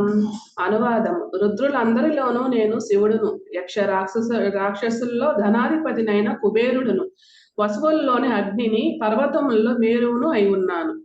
భాష్యము. రుద్రులు 11 కలరు. వారిలో శివుడు ముఖ్యమైన వాడు. అతడు ఈ విశ్వం నందు తమోగుణమునకు అధికారం వహించి దేవాది దేవుని అవతారము. యక్ష రాక్షసుల నాయకుడు మరియు దేవతల కోశాధికారి అయిన కుబేరుడు దేవాది దేవునికి ప్రతినిధియే. సమృద్ధి అయిన ప్రకృతి వనరులకు మిక్కిలి ప్రసిద్ధమైనది మేరు పర్వతము. హరి ఓం. హరే కృష్ణ మాత. హరే కృష్ణ. సో, శివుడు ఏంటంటే 3 గుణావతారాలు అంటారనమాట. సో, భగవంతుడికి 3 గుణావతారాలు అంటే బ్రహ్మ, విష్ణు, మహేశ్వరులు గుణావతారాలు అనమాట. ఎందుకంటే బ్రహ్మ ఏమో రజో గుణానికి అధిపతి, నియంత్రకుడు అనమాట ఈ భౌతిక ప్రపంచంలో. అలాగే శివుడేమో తమో గుణానికి అధిపతి అనమాట. అంటే దాన్ని నియంత్రిస్తూ ఉంటారు. విష్ణువేమో సత్వగుణానికి అధిపతి, దాన్ని నియంత్రిస్తూ ఉంటారు. అందుకని వాటన్నింటిలో శివుడు చాలా ఇంపార్టెంట్ అని చెప్తున్నారనమాట. అంటే వాళ్ళంట్లో కాదు, రుద్రులు 11 మంది రుద్రుల్లో శివుడు ఇంపార్టెంట్. ఆ శివుడు నేనే అని భగవంతుడు చెప్తున్నారు. అలాగని చెప్తున్నారనమాట. అక్కడ వసువులు కూడా 8 మంది వసువులు ఎంత ఉన్నారు, దాంట్లో అగ్నిని నేనని చెప్తున్నారు భగవంతుడు అనమాట. ఇలా ప్రతి దాంట్లో పురోదశాం చ ముఖ్యం మాం విద్ధి పార్థ బృహస్పతిం సేనాని నామహం స్కందః సరసామస్మి సాగరః. అర్జున, పురోహితులలో ముఖ్యుడైన బృహస్పతిగా నన్ను ఎరుగుదుము. అంటే బృహస్పతి ఎవరు? దేవతలకి గురువు అనమాట. సో వాళ్ళలో నేను బృహస్పతిని. సేనానాయకులలో కార్తికేయుడను. కార్తికేయుడు శివుడి యొక్క కొడుకు అనమాట. ఆయన సేనానాయకుడు. జలనిధులలో నేను సముద్రుడనే ఉన్నాను. మొత్తం జలాశయాలు ఏవైతే ఉన్నాయో వాటన్నిటిలో నదులన్నీ చాలా ఉంటాయి కదా. నదులన్నీ వెళ్ళి సముద్రంలో కలుస్తాయి. సో నదుల కంటే సముద్రం చాలా గొప్పది. ఎన్ని నదులు వచ్చి కదిలినా కూడా కలిసినా కూడా సముద్రం మాత్రం నిశ్చలంగా అలాగే ఉంటుందన్నమాట. సో సముద్రుడు నేను గొప్పవాడిని చెప్తున్నారనమాట. నరసే ప్రభు మీరు చదవండి ఇప్పుడు శ్లోకం అనువాదం భాష్యం. హరే కృష్ణ మాతాజీ. పురోదాసాంచ ముఖ్యం మా విద్ధి పార్థ బృహస్పతిం సేనాని నామహం స్కంద సరసామస్మి సాగర. అనువాదము. ఓ అర్జున, పురోహితులో ముఖ్యుడైన బృహస్పతిగా నన్నెరుగుము. సేనానాయకులలో కార్తికేయుడును, జలనిధులలో నేను సముద్రుడై ఉన్నాను. భాష్యము. సర్వలోక దేవతలో ఇంద్రుడు ముఖ్య దేవత. అతడే స్వర్గాధిపతి అని తెలియబడును. అతడు పరిపాలించు లోకమునకు ఇంద్రలోకము అని పేరు. బృహస్పతి ఇంద్రునికి పురోహితుడు. ఇంద్రుడు రాజులందరిలో ముఖ్యుడవుటచే బృహస్పతి పురోహితులందరిలో ముఖ్యుడయ్యాను. రాజులందరిలో ఇంద్రుడు ముఖ్యుడైనట్లుగా శివపార్వతుల పుత్రుడైన స్కందుడు కార్తికేయుడు సేనానాయకులందరిలోకి ముఖ్యుడు. అదే విధంగా జలనిధులలో సముద్రుడు మిక్కిలి గొప్పదైనను. ఈ ప్రాతినిధ్యములన్నీయు శ్రీకృష్ణుని మహాత్మ్యమును సూచించి సూచనను మాత్రమే వసుగుచున్నవి. Thank you Prabhuji. Hare Krishna Mata. Hare Krishna. So మనకి అర్థమైంది కదా ఇప్పుడు ప్రతి ఒక్క దాంట్లో కూడా అత్యుత్తమంగా ఎవరైతే ప్రాతినిధ్యం వహిస్తున్నారో ఆ కేటగిరీకి అది నేనే అని భగవంతుడు చెప్తున్నారు. సో ఇక్కడ కూడా మనకి చర్చించడానికి పెద్దగా ఏమీ లేదు, ఎందుకంటే ఆయన విభూతుల గురించి చెప్తున్నారు అన్ని నేను అని చెప్పేసి. సో దీన్ని బట్టి మనకు అర్థమవుతుంది ఒకటి, ఏమర్థం చేసుకోవాలంటే ప్రతిదీ కూడా భగవంతుడే. ఇప్పుడు అంటే మనలో కూడా మానవులలో చాలా మందిలో చాలా ఒక్కొక్కరికి ఒక్కొక్క టాలెంట్ ఉంటుంది కదా. తెలుగులో ఏమంటారు నాకు గుర్తురాట్లేదు టాలెంట్, కానీ ఒక్కొక్కరికి ఒక టాలెంట్ ఉంది. కొంతమంది పాటలు బాగా పాడగలుగుతారు, కొంతమంది శ్లోకాలు బాగా చదవగలుగుతారు, కొంతమంది వంట బాగా చేయగలుగుతారు, కొంతమంది పెయింటింగ్లు అవన్నీ బాగా చేయగలుగుతారు, కొంతమంది కుట్లు అల్లికలు బాగా చేయగలుగుతారు కదా. ఇవన్నీ ఉంటాయి కదా. దానికి మనమే ఎప్పుడు కూడా ఘనత మనకి ఆపాదించుకోకూడదు మనం, ఎందుకంటే అవన్నీ కూడా మనలో ఏది అత్యుత్తమమైనటువంటి క్వాలిటీ గుణం ఉందో అది భగవంతుడే అని మనం గుర్తించాలి. కొంతమంది కీర్తన ఎంత బాగా చేస్తారు కదా, వాళ్ళలో ఉన్న ఆ టాలెంట్ భగవంతుడే, అంతే, భగవంతుడు ఇస్తే వచ్చింది అని మనం గుర్తుంచుకోవాలని చెప్తుంది. ఇవన్నిటి తెలుసుకోవడం వల్ల మనకు అది తెలుసుకోవాలి మనం. ఆ విధంగా మనకి రియలైజేషన్ రావాలి, గ్రహింపు రావాలి. మహర్షీణాం భృగురహం గిరామస్మ్యేకమక్షరం యజ్ఞానాం జపయజ్ఞోస్మి స్థావరాణాం హిమాలయః. మహర్షులలో నేను భృగువును. ఎందుకంటే భృగువు అందరికీ గొప్పవాడనమాట. భృగుముని అందరికి మునులకి నాయకుడు. ధ్వని ప్రకంపనలలో దివ్యమైనటువంటి ఓంకారం నేను. ఓంకారం అనేది ధ్వని ప్రకంపనలో అత్యుత్తమమైనటువంటిది అనమాట. ఓంకారం అనేది ఒక నాదం అనమాట. ఓం అంటే భగవంతుడే అది. ఓం ఓం భగవంతుడది. యజ్ఞములలో పవిత్ర నామ జప యజ్ఞం. నామజపము చూసారా? యజ్ఞాలలో అంటే మామూలుగా మనం ఏదో మంట పెట్టేసి దానిలో నెయ్యేసేసి దాంట్లో పంచధాన్యాలేసేసి అది కాదు యజ్ఞం అంటే. పవిత్ర నామజప యజ్ఞం నేనే అని చెప్తున్నారు. అంటే ఆయన నామం నేనే అంటే మనం చేసుకునే చాంటింగ్ భగవంతుడే అని చెప్తున్నారనమాట. చాంటింగ్ ద్వారా మనం సాధించలేనిది ఏదీ లేదు నిజంగా మనం అన్నమాట. స్థావరములలో అంటే కదలని వాటిలో హిమాలయము నేనై ఉన్నాను. అంటే ఇంతకుముందు మేరు పర్వతం పొడుగ్గా అయిన వాటిలో పర్వతం ఆయనే. ఇక్కడ హిమాలయం ఆయనే. కదలని వాటిలో కూడా ఆయనే అన్నమాట అని చెప్తున్నారనమాట. సో నరసింహ ప్రభు అయిపోయారు కదా. ఇప్పుడు ఎవరు?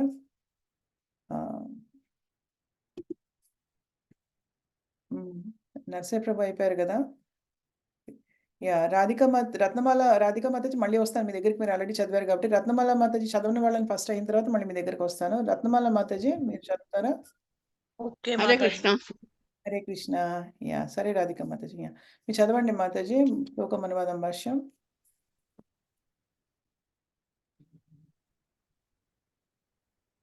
హరి బోల్. ఒక్క నిమిషం. ఓకే. మహర్షీణాం భృగురహం గిరిమస్మేకమక్షరం యజ్ఞానాం జపయజ్ఞోస్మి స్థావరాణాం హిమాలయః. అనువాదము. మానవుల్లో నేను భృగువును. ధ్వని ప్రకంపనలో మహర్షులు మాతాజీ ఇది మహర్షులు మానవులని చదివారు మీరు. సారీ, మహర్షుల్లో నేను భృగువును.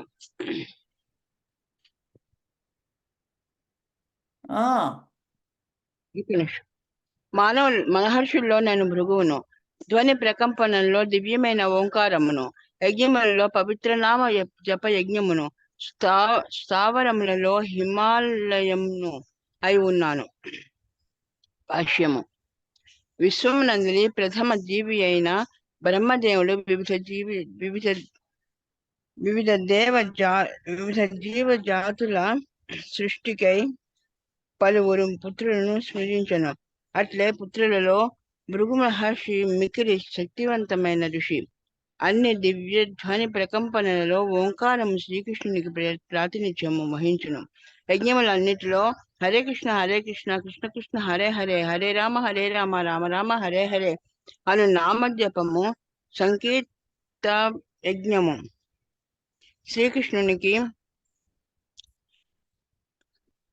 శ్రీకృష్ణునికి విశుద్ధమైన ప్రాతినిధ్యము వహించును. కొన్ని మార్లు జంతు బలితో కూడిన యజ్ఞములు ఆదేశింపబడును. ఈ హరినామ సంకీర్తన యజ్ఞమునందు అట్టి హింసకు తావులేదు. కనుకనే ఇది మిక్కిలి సరళము మరియు విశుద్ధమైనది. సృష్టి యందు ఉదాత్తమైనదంతయు శ్రీకృష్ణునికి ప్రాతినిధ్యం వహించును. కనుక ప్రపంచమునందరి అత్యున్నత పర్వతములైన హిమాలయములు కూడా శ్రీకృష్ణునికి ప్రాతినిధ్యం వహించును.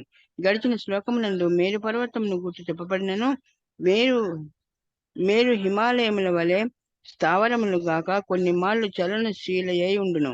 ఈ విధంగా హిమాలయములు మేరువు కంటే గొప్పవి. జై. Thank you Mataji. Thank you so much. So మనం హరే కృష్ణ. హరే కృష్ణ. సో మనం ఏదైతే త్యజించుకున్నామో హరే కృష్ణ మంత్రం గొప్పతనాన్ని కూడా ఇక్కడ చెప్పారు శ్రీల ప్రభుపాదుల వారు. మామూలుగా యజ్ఞాలు చేస్తే కనుక మనం జీవహింస చేస్తారు. ఇంకా అలాంటి జీవహింసకి తావు లేకుండా హరే కృష్ణ నామజపం అనేది సంకీర్తన యజ్ఞం అనేది చాలా ఈ సంకీర్తనను కూడా యజ్ఞమే అంటారనమాట. కలికాలంలో అదే మనకి చెప్పబడింది అనమాట. సో చాలా గొప్పది అని చెప్తున్నారు. అశ్వత్థః సర్వవృక్షాణాం దేవర్షీణాం చ నారదః గంధర్వాణాం చిత్రరథః సిద్ధానాం కపిలో మునిః. వృక్షాలలో నేను రావి వృక్షంని. ఎన్నో వృక్షాలు ఉన్నాయి కదా మనకి. అన్ని వృక్షాలలో ఏంటంటే రావి ఎన్నో రకరకాల చెట్లు ఉంటాయి కదా! రావి చెట్టు చాలా మంచిదంటారు. సో, ఆ రావి చెట్టుని నేనేనయ్యా. దేవర్షులలో దేవ ఋషులు, దేవతలలో ఋషులు కూడా ఉంటారనమాట. అలాంటి దేవ ఋషులలో నారదుడు చాలా గొప్ప కదా! గొప్ప భక్తుడు. ఆ నారదుడిని కూడా నేనే. గంధర్వులలో చిత్రరథుడను. గంధర్వులలో చాలా చిత్రరథుడు గొప్పవాడనమాట. సో, అది నేనే. సిద్ధులలో కపిలుడు నేనే అన్నాను. కపిలుడు అంటే కపిల దేవుడు అవతారం కదా! భగవంతుడు అవతరించాడు కపిలుడిగా. దేవహూతికి తన తల్లికి ఆయన తన తల్లికి ఉపదేశం చేస్తారనమాట ఆయన. సో, వాళ్ళలో నేను కపిలుడిని నేనే అని చెప్తున్నారనమాట. సౌజన్య మాతాజీ?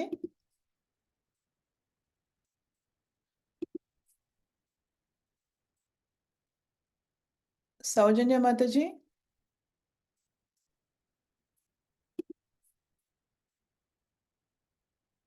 పలకట్లేదు. సో, రాధికా మాతాజీ మీరు మళ్ళీ మనం మళ్ళీ వెళ్దాం మళ్ళీ లైన్‌లో. చదవండి మీరు. హరే కృష్ణ మాతాజీ. అశ్వత్థ సర్వవృక్షాణం దేవర్షీణాం చ నారదః గంధర్వాణాం చిత్రరథః సిద్ధానాం కపిలో మునిః. అనువాదము: వృక్షములలో నేను రావి వృక్షమును, దేవర్షులలో నారదుడను, గంధర్వులలో చిత్రరథుడను, సిద్ధులలో కపిలుడను అయ్యున్నాను. భాష్యము: అశ్వత్థ వృక్షము రావి చెట్టు అత్యంత ఉన్నతమును మరియు సుందరమును ఆగు వృక్షములలో ఒకటి. భారతదేశపు జనులు తమ నిత్య ప్రాతకాల కర్మలలో ఒకటిగా దానిని పూజింతురు. అట్లే విశ్వమందలి దేవతలలో అత్యున్నతమైన భక్తుడిగా పరిగణింపబడేడి దేవతలలో సైతము పూజలందుకొను. ఈ విధముగా భక్తునిగా అతడు శ్రీకృష్ణునికి ప్రాతినిధ్యము వహించును. గంధర్వలోకము శ్రావ్యముగా గానము చేయు జీవులతో నిండియుండును. వారందరిలో ఉత్తమ గాయకుడు చిత్రరథుడు. సిద్ధ పురుషులలో దేవహూతి కుమారుడైన కపిలుడు శ్రీకృష్ణునకు ప్రతినిధి. అతడు శ్రీకృష్ణుని అవతారముగా భావింపబడుచున్నాడు. అతడు తెలిపిన ఉత్తమ శ్రీమద్ భాగవతమున తెలిపిన తత్వము తెలిపిన తత్వము శ్రీమద్ భాగవతమున పేర్కొనబడినది. తరువాతి కాలమున మరొక కపిలుడు ప్రసిద్ధుడయ్యెను. కాని అతని సిద్ధాంతము నాస్తికమైనట్టిది కనుకనే వారిరువురి నడుమ అపారమైన అంతరము కలదు. హరే కృష్ణ. హరే కృష్ణ. సో, ఇక్కడ మనం అన్ని చర్చించుకున్నాము. కానీ ఒకటేంటంటే గంధర్వలోకంలో చిత్రరథుడు చాలా మంచి గాయకుడు. గంధర్వలోకంలో అందరూ గానం చేస్తూ ఉంటారనమాట చక్కగా. సో, దానిలో ఉత్తమ గాయకుడు చిత్రరథుడు. ఆయన నేనే అని చెప్తున్నారనమాట. అలాగే భక్తుడు. ఇంకొక పాయింట్ ఏదో ఉంది.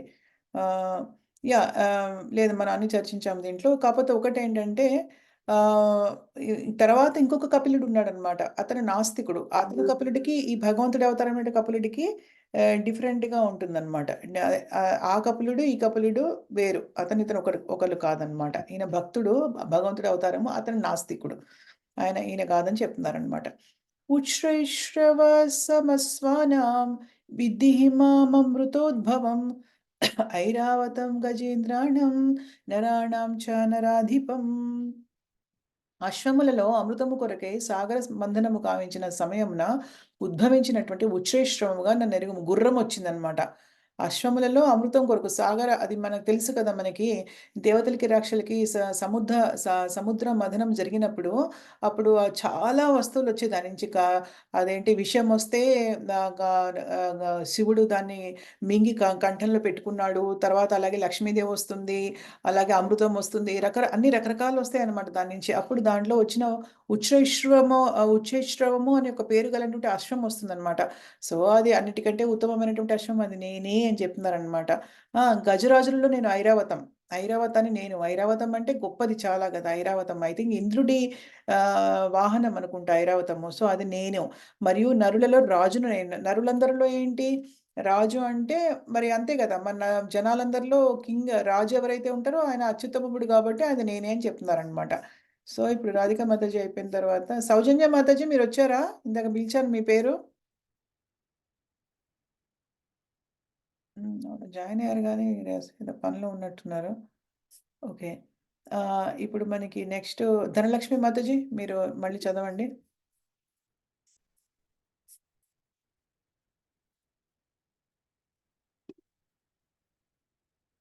ధనలక్ష్మి మాతాజీ. కమలా మాతాజీ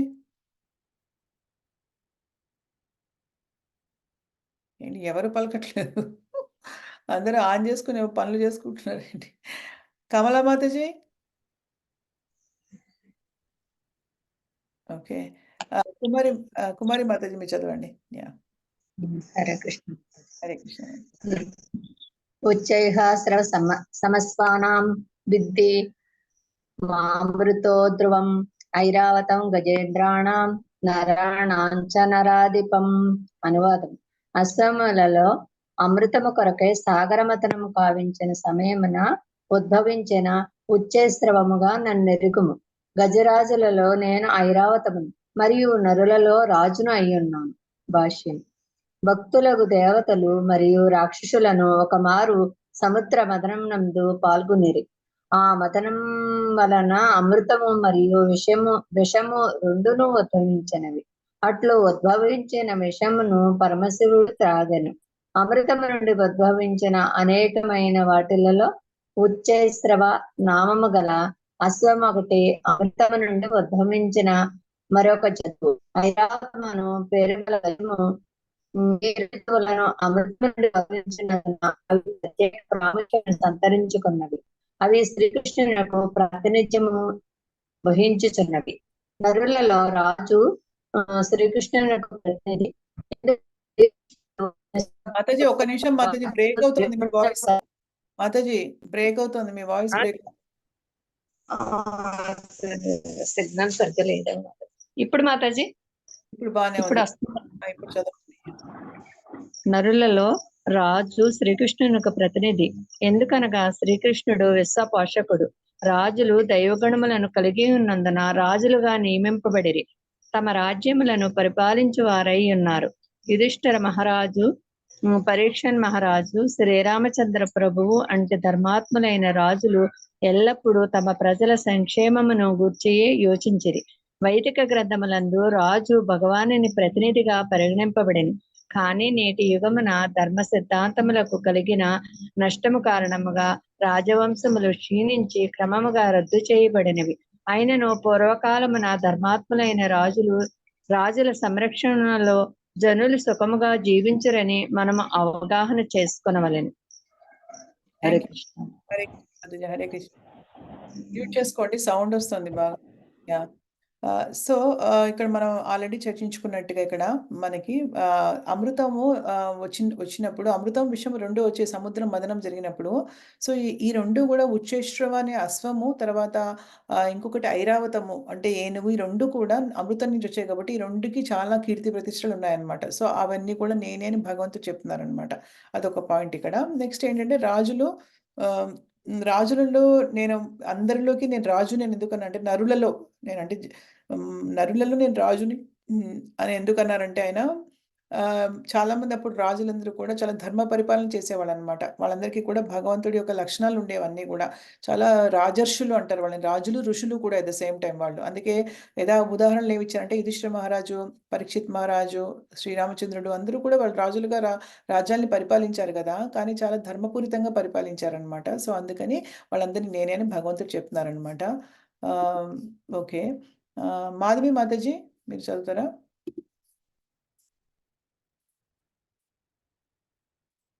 ఓకే. ఆయుధానామహం వజ్రం ధేనూనామస్మి కామధుక్ ప్రజనశ్చాస్మి కందర్పః సర్పాణమస్మి వాసుకిః. ఆయుధములలో నేను వజ్రాయుధమును. వజ్రాయుధం అన్నిటికంటే గొప్ప ఆయుధం కదా. గోవులలో నేను సురభిని. గోవులలో సురభిని అంటే సురభి అంటే చాలా గొప్ప పవిత్రమైనటువంటి ఆమె అనమాట. అది కామధేనువును. సురభి అను కామధేనువు అంటే సురభి అనంతంగా పాలన ఇస్తూనే ఉంటుంది అనమాట. ఆవు అది యాక్చువల్గా. ప్రజోత్పత్తి కారకులలో ప్రేమాది దేవతైన మన్మధుడు అంటే ప్రజా ఉత్పత్తి అంటే మన్మధుడు బాణం వేస్తేనే కదా ఆ విధంగా ప్రజలు ఉత్పత్తి అవుతారనమాట. సో దానిలో మన్మధుడు నేనే. సర్పములలో వాసుకిని కూడా నేనే అని చెప్తున్నారనమాట. సర్పములు అంటే అన్నింటిలోకి వాసుకి చాలా గొప్ప సర్పం కాబట్టి అది కూడా నేనే అని చెప్తున్నారు. మాధవి మాతాజీ ఉన్నారా, మీరు చదువుతారా? హరే కృష్ణ మాతాజీ చదువుతాను. ఆయుధానామహం వజ్రం ధేనునామస్మి కామధుక్ ప్రజనశ్చాస్మి కందర్పః సర్పానామస్మి వాసుకిః. అనువాదము: ఆయుధములలో నేను వజ్రాయుధమును, గోవులలో సురభయును, కామధేనువును, ప్రజోత్పత్తి కారకులలో ప్రేమాది దేవత అయిన మన్మధుడును, సర్పములలో వాసుకిని అయి ఉన్నాను. భాష్యము: మహత్తర ఆయుధమైన వజ్రాయుధము శ్రీకృష్ణుని శక్తికి ప్రాతినిధ్యం వహించును. ఆధ్యాత్మిక జగత్తు నందలి కృష్ణలోకం నందు ఎప్పుడైనను ఎంత అయినను క్షీరము నొసగల గోవులు అసంఖ్యాకములుగా కలవు. అట్టి గోవులు ఈ భౌతిక జగత్తు నందుండవు. అవి కృష్ణలోకమున మాత్రమే ఉన్నట్లుగా పేర్కొనబడినవి. సురభి అను నామము గల పెక్కు గోవులను భగవానుడు పోషించుచు వాటిని కాచుట ఎందు నిమగ్నుడై ఉండునని చెప్పబడినది. సత్సంతానమునకు జన్మనిచ్చుటకు కావలసిన కామవాంఛయే కందర్పుడు కనుక అతడు శ్రీకృష్ణునికి ప్రతినిధి. కొన్ని మార్లు సంభోగ క్రియ కేవలం ఇంద్రియ తృప్తి కొరకే చేయబడుచుండును.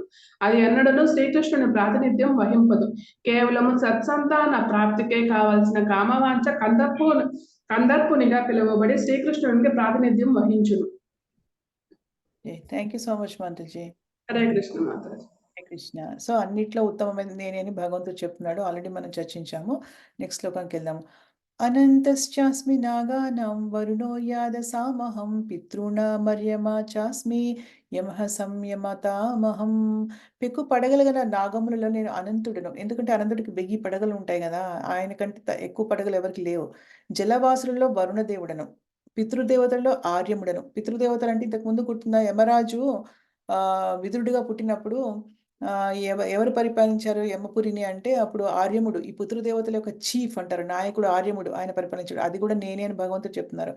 ధర్మ నిర్వాహకులలో మృత్యుదేవత అనేటువంటి యముడను కూడా నేనే, యమరాజును కూడా నేనే అని చెప్తున్నారు. చివరికి ఆయన ఎంత అంటే అసలు భగవంతుడి యొక్క శక్తులు ఆలోచించుకోండి. నిజంగా నరసయ్య ప్రభు మీరు చదవండి. హరే కృష్ణ మాతాజీ. కృష్ణ. అనంతస్మి నాగానాం వర్ణో యాదసామహం పితృణామర్యమాచస్మి యమ సంయమాతమహం.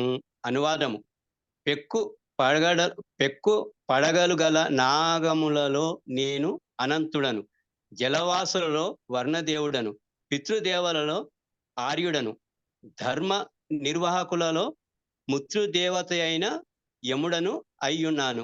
భాష్యము: జలవాసులోకెల్లా వర్ణదేవుడు శ్రేష్ఠుడైనట్లుగా పెక్కు పడగలు గల నాగులలో అనంతుడు శ్రేష్ఠుడైనట్టు వాడు. వారిరువురును శ్రీకృష్ణునికి ప్రతినిధులు. ఆర్యముడు అధిపతిగా గల పితృలోకం ఒకటి గలదు. అతడు శ్రీకృష్ణుని ప్రాతినిధ్యం వహించును. దుష్కృతులైన వారిని దండించుటకు గల పెక్కు మందిలో యమధర్మరాజు ముఖ్యుడు.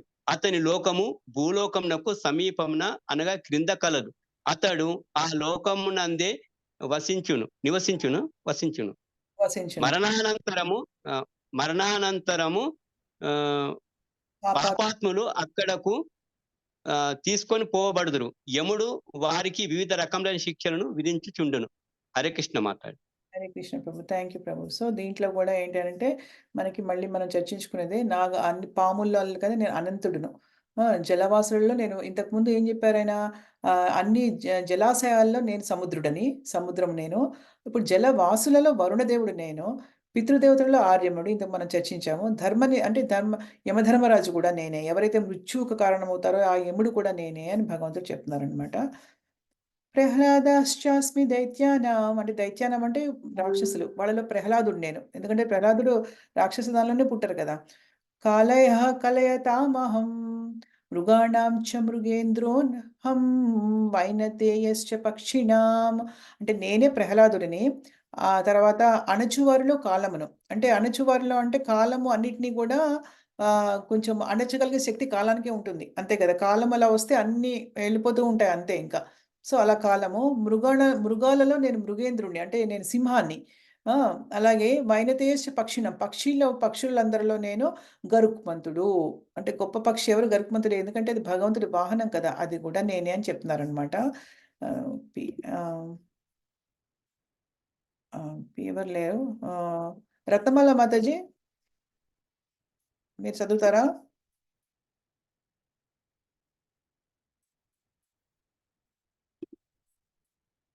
సౌజన్య మాతాజీ చదువుతారా?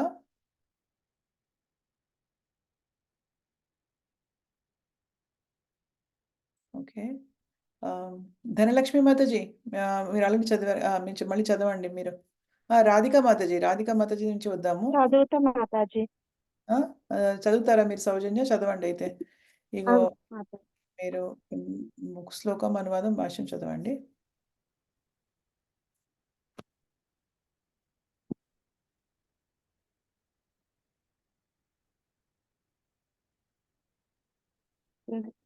యా, ఇది 10:30 మాతాజీ. ప్రహ్లాదాస్మే దైత్యానాం కాలకాలయతామహం మృగాణాం చ మృగేందోహం వైనతేయశ్చ పక్షిణాం. అనువాదం. నేను దైత్యులలో భక్తుడనైన ప్రహ్లాదుడను. అణుచువారిలో కాలమును, మృగములలో సింహమును, పక్షులలో గరుత్మంతుడను అయి ఉన్నాను. భాష్యం. దితి మరియు అదితి అక్క చెల్లెండ్రు. అదితి కుమారులు అద్వితీయులనియు దితి కుమారులు దైత్యులనియు పిలువబడిదిరి. అదిత్యులందరూ భగవద్భక్తులు, దైత్యులందరూ నాస్తికులు. ప్రహ్లాదుడు అట్టి దైత్య కుటుంబమున జన్మించినప్పటికీ అతడు బాల్యము నుండి మహాభక్తుడు. భక్తియుక్త సేవ చేతను, దైవీ స్వభావము చేతను అతడు శ్రీకృష్ణుని ప్రతినిధిగా పరిగణింపబడుచున్నాడు. దమన శక్తి లేక అణచగల శక్తి తత్వములు అనేకములు ఉన్నవి. అయినను కాలము మాత్రము భౌతిక విశ్వము నందలి సమస్తమును అణిచివేయునదై ఉన్నది కనుక అది శ్రీకృష్ణునకు ప్రాతినిధ్యము వహించును. అన్ని మృగములలోకి సింహము మిక్కిలి భయంకరము మరియు శక్తివంతమైనది. అట్లే లక్షలాది పక్షి జాతులలో విష్ణువునకు వాహనమై గరుడు మిక్కిలి గొప్పవాడు.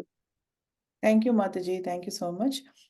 సో ఇక్కడ మనం అన్ని చక్కగా చర్చించాము. ఓన్లీ అణుచు వారిలో కాలం ఎందుకు అన్నారంటే, ఈ అణిచే శక్తి అనేది రకరకాలుగా ఉన్నాయి. కానీ ఏంటంటే కాలం ఏం చేస్తుంది అంటే భౌతిక విశ్వానందరి సమస్తాన్ని అణిచివేస్తుంది. అంటే కాలంతో కదా అన్ని నశించిపోతాయి, అవునా కాదా?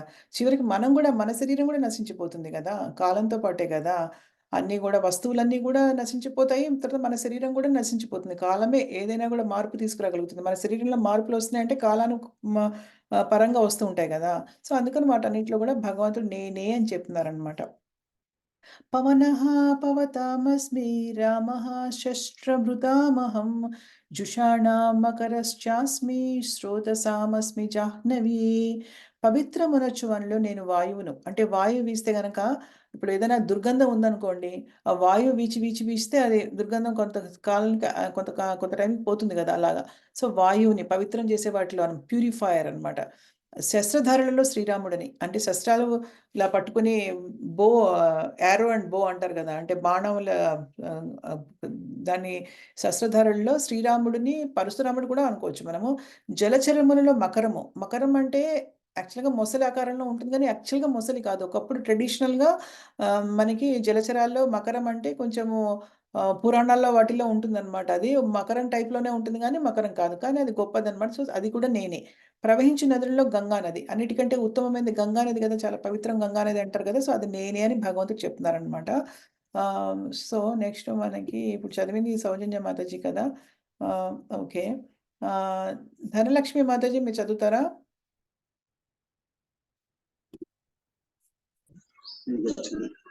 హరే కృష్ణ మాతాజీ, 1 minute మాతాజీ. యా, చిన్నది. ఇంకా టైం ఉందంటే వేరే వాళ్ళు ఎక్కడి నుంచి మాతాజీ? 10:31. ఓకే. పవనః పవతమస్సి రామః శస్త్రాభృతమహం జుషానం మకరాస్మిం శ్రోత సమస్మి జాహ్నవి. అనువాదము. పవిత్ర మనర్చిన వానిలో నేను వాయువును, శాస్త్రధారులలో శ్రీరాముడను, జలచరములలో మకరమును, ప్రవహించు నదులలో గంగా నదిని అయి ఉన్నాను.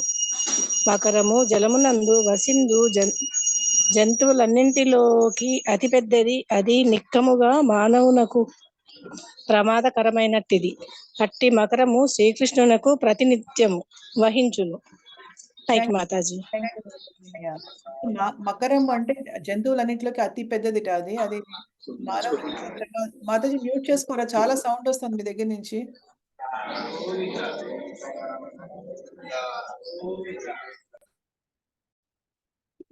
సో మకరం అన్నమాట. సో అది చాలా పెద్దది కాబట్టి అది అత్యంత ప్రమాదకరమైనది కూడా. దానికి ప్రాతినిధ్యం అది మకరము. సో కూడా శ్రీకృష్ణుడే అని చెప్పి భగవంతుడు చెప్తున్నారనమాట. మిగతావన్నీ మనం శస్త్రధారుల్లో ఆయన శ్రీరాముడు, పరశురాముడు, లేకపోతే పవిత్రం చేసే వాటిలో నేను వాయువుని అని తర్వాత ప్రవహించే నదుల్లో గంగా నదిని భగవంతుడు తను చెప్తున్నారనమాట. సర్గాణమాదిరంతశ్చ మధ్యం చైవాహమర్జున అధ్యాత్మ విద్యానాం వాదః ప్రవదతామహం. ఓకే, కమల్ కుమార్ మాతాజీ మీరు చదువుతారా? ఓకే మాతాజీ. చదవండి. సర్వాణామాధిపత్య మధ్యం చైవాహమర్జున ఆధ్యాత్మ విద్యానాం వాదః ప్రవదతామహం. అనువాదం.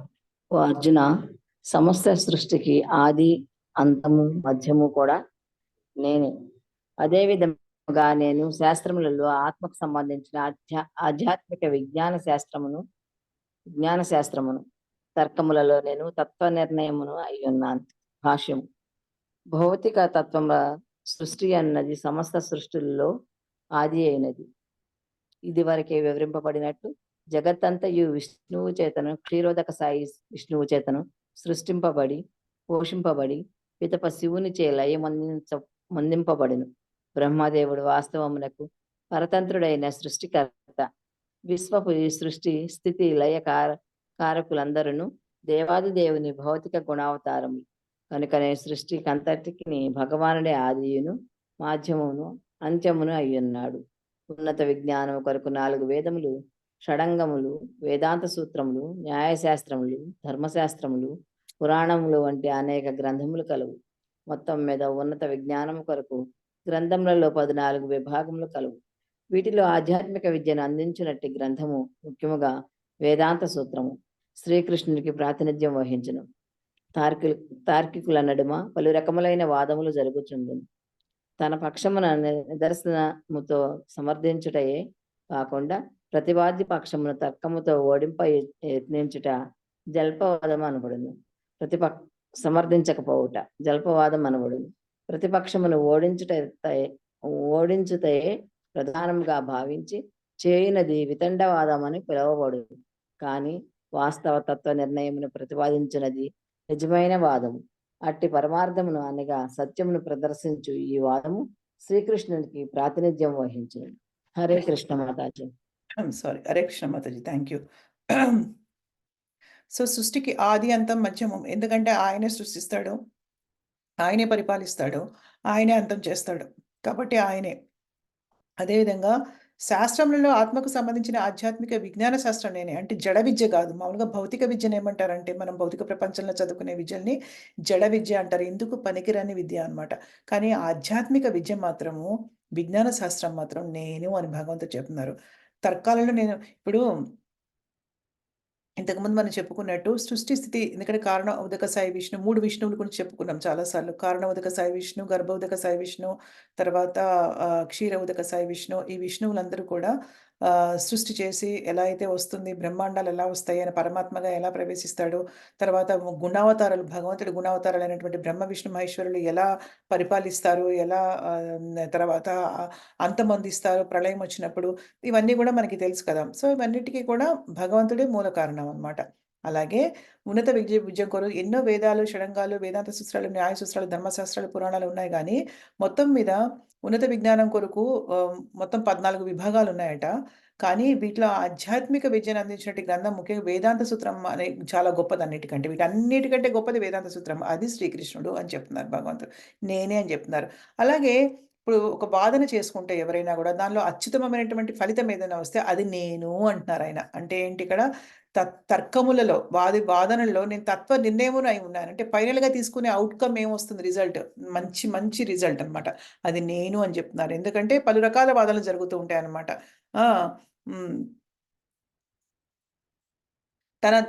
కొన్ని ఏమో ఎదుటి వాళ్ళని ఓడించడం మీదే మొత్తం ఫోకస్ పెడతాయి. దాన్ని జల్పవాదం అంటారు. అది పెద్ద గొప్ప వాదం కాదనమాట. అలా వితండవాదం, కొన్ని వితండవాదాలు ఉంటాయి. ఆ! అలా కానీ నిజమైన వాదన అంటే ఏంటంటే ఏదైనా చేస్తే వాదన దాని నుంచి ఒక మంచి ఔట్‌కమ్ రావాలి. ఒక మంచి రిజల్ట్ రావాలి. అది నేను అని చెప్తున్నారనమాట. అక్షరాణమకారోస్మి ద్వంద్వః సామాసికస్య చ అహమేవాక్షయః కాలో దాతాహం విశ్వతో ముఖః. అక్షరములలో నేను అకారమును, సమాసములలో ద్వంద్వ సమాసమును, నేనే అక్షరమైన కాలమును, సృష్టికర్తలలో బ్రహ్మను అయి ఉన్నాను. అక్షరముల్లో అదే అకారాన్ని నేనే అని చెప్తున్నారు. అక్షరాల్లో అకారం చాలా ఇంపార్టెంట్. అలాగే సమాసాలంటే ఇది వ్యాకరణకు సంబంధించింది. ద్వంద్వ సమాసము నేనని చెప్తున్నారు. నేనే అక్షరమైనటువంటి కాలము అంటే నిత్యమైనటువంటి కాలాన్ని నేనే. ఇప్పుడు కాలము ఈ భౌతిక ప్రపంచంలో ఇలా తిరుగుతూ ఉంటుంది కదా! మనం కాలాన్ని అనిత్యం అనుకుంటాం. కానీ కాలం ఎప్పుడు కూడా నిత్యమైనదనమాట ఆధ్యాత్మిక ప్రపంచంలో. అది నేనని చెప్తున్నారు భగవంతుడు. సృష్టికర్తలలో బ్రహ్మ నేను అని చెప్తున్నారు. అందరికంటే గొప్ప మన ప్రపితామహ బ్రహ్మ కదా! ప్రపితామహ. సో, ఆయన నేనే అని చెప్తున్నారనమాట. ఏమన్నారు? మాధవి మాతాజీ మీరు చదువుతారా? చదువుతాను మాతాజీ. చదవండి. అక్షరాణమకరోస్మి ద్వంద్వః సామాసికస్య చ అహమేవాక్షయః కాలో దాతాహం విశ్వతో ముఖః. అనువాదము. అక్షరములలో నేను అకారమును, సమాసములలో ద్వంద్వ సమాసమును నేనే. అక్షరమైన కాలమును, సృష్టికర్తలలో బ్రహ్మను అయి ఉన్నాను. భాష్యము. సంస్కృత అక్షరములలో తొలి అక్షరమైన అకారము వేదవాంగ్మయమునకే ఆరంభము. అకారము లేకుండా ఏదియును ధ్వనింప చేయుటకు వీలు లేనందున అది ధ్వనికి ఆరంభము. సంస్కృతమున సమాస పదములు అనేకము కలవు. అందులో రామకృష్ణులు అనున్నది ద్వంద్వ సమాసము. ఈ సమాసము రాముడు మరియు కృష్ణుడు అను పదములు రెండును సమాన రూపమును కలిగి ఉండును. కనుకనే దీనిని ద్వంద్వ సమాసం అని పేరు. అన్ని విధములైన సంహారములలో కాలము చరమైనది. ఎందుకనగా అది అన్నిటినీ సంహరించును. కాలక్రమమున సృష్ట్యాంతమున గొప్ప అగ్ని పుట్టి సర్వమును నాశనం చేయనందున కాలము శ్రీకృష్ణునికి ప్రాతినిధ్యం వహించును. సృష్టికర్తలైన జీవులలో చతుర్ముఖుడైన బ్రహ్మదేవుడు ముఖ్యుడు కనుక అతడు దేవాది దేవుడైన శ్రీకృష్ణునికి ప్రాతినిధ్యం వహించును. హరే కృష్ణ మాతాజీ. హరే కృష్ణ. సో, ఇక్కడ ఇందాక అక్షయము అంటే నాశనం లేని కాలము. క్షయము అంటే నశించిపోయే కాలము. రెండిటికి కూడా నిజం చెప్పాలంటే భగవంతుడి ఆధిపత్యం వహిస్తాడు కాబట్టి ఆయన్నే అనమాట. అలాగే వేదాల్లో అకారం కూడా నేనే అని చెప్తున్నారు. తర్వాత సమాసాలంటే ఇది మనకి ఏంటంటే సమాస పదములు అంటే ఒక ఉదాహరణ ఇచ్చారు రామకృష్ణులు అని. మనం దానిలో డీప్‌గా వెళ్ళక్కర్లేదు. ద్వంద్వ సమాసం ఎందుకంటే ఇది సంస్కృత వ్యాకరణానికి సంబంధించింది కాబట్టి. కానీ ప్రతి దాంట్లో కూడా గొప్పది ఏదైతే ఉందో అది నేనే ప్రాతినిధ్యం వహిస్తున్నాను దానికని భగవంతుడు చెప్తున్నారనమాట. మృత్యుః సర్వహరశ్చాహం ఉద్భవశ్చ భవిష్యతాం కీర్తిః శ్రీర్వాక్శ్చ నారీణాం స్మృతిర్మేధా ధృతిక్షమా. సర్వమును మృంగివేయునటువంటి మృత్యువును మరియు సృష్టింపబడనున్న సర్వజీవులకు ఉద్భవమును నేనే అయి ఉన్నాను. మృత్యువు నేనే, తర్వాత వాళ్ళు ఉద్భవించడానికి కారణం కూడా నేనే. శ్రీలయందరి యశస్సు నేనే. శ్రీలయందరి యశస్సు వైభవము, మనోహరముగు వాక్కు, జ్ఞాపక శక్తి, బుద్ధి, సహనము అన్ని నేనే అని చెప్తున్నారు. యశస్సు, వైభవము, మనోహరము. ఓకే. నర్సయ్య ప్రభు మీరు చదువుతారా? హరే కృష్ణ మాతాజీ. చదవండి ప్రభుజీ. మృత్యు సర్వ హరత్యాహ ఉద్భవచ్చ భవిష్యతాం చేతి స్థిర్వాకచ్చ నారేణాం స్మృతిర్మేధా ధృతిక్షమా. అనువాదము. సర్వమును మృంగి వేయినటువంటి మృత్యువును మరియు సృష్టింపబడినున్న సర్వజీవులకు ఉద్భవమును నేనే అయి ఉన్నాను. స్త్రీలయందలి యశస్సు, వైభవము, మనోహరమగు వాక్కు, జ్ఞాపశక్తి, బుద్ధి, సహనము నేనే. భాష్యము. మానవుడు జననంతోనే ప్రతిక్షణం మరణించుట ఆరంభించును. ఈ విధముగా మృత్యువు జీవుని ప్రతిక్షణము కబలించుచున్నది. కానీ దాని చిట్ట చివరి అఘాయితమే మృత్యుగా పిలువబడును. ఆ మృత్యువే శ్రీకృష్ణుడు. భవిష్యత్తు పురోగతికి సంబంధించినంత వరకు జీవులు పుట్టుట, పెరుగుట, కొంతకాలం స్థితిని కలిగి ఉండుట, ఇతరులను సృష్టించుట, కీర్తించుట, చివరకు నశించుట అనేది 6 విధములైన మార్పులను ప్రధానంగా పొందుచుందురు. ఇట్టి మార్పులన్నింటిలో మొదటిదైన ఆ గర్భం నుండి జననము ఆదియు శ్రీకృష్ణుడే. ఆ జన్మమే భవిష్యత్తు కర్మలన్నింటికి ఆరంభము. కీర్తి, శ్రీ, వాక్కు, స్మృతి, బుద్ధి, ధృతి, సహనము అని పేర్కొనబడిన 7 విభూతులు శ్రీలింగములుగా భావింపబడును. వాటన్నింటిని గాని లేక కొన్నింటిని గాని కలిగి ఉన్నచో మానవుడు కీర్తిమంతుడగును. ఎవరైనను ఒకడు ధర్మాత్మునిగా ప్రసిద్ధి నొందినచో అతని కీర్తిమంతుడు, వైభవోపేతుడు కాగలడు. ఉదాహరణకు సంస్కృతము పరిపూర్ణమైన భాష అయినందున అది ప్రశంసింపబడినది. అదేని విషయంను అధ్యయనము చెప్పిన పిమ్మట మానవుడు దాన్ని కీర్తించుకొనగలిగినచో వానిని స్మృతి శోభితుడని చెప్పుతురు. పలు విషయములపై పెక్కు గ్రంథములను పఠించుటయే కాకుండా వాణ్ణి అవగాహన చేసుకొని అవసరమైనప్పుడు ఉపయోగించుట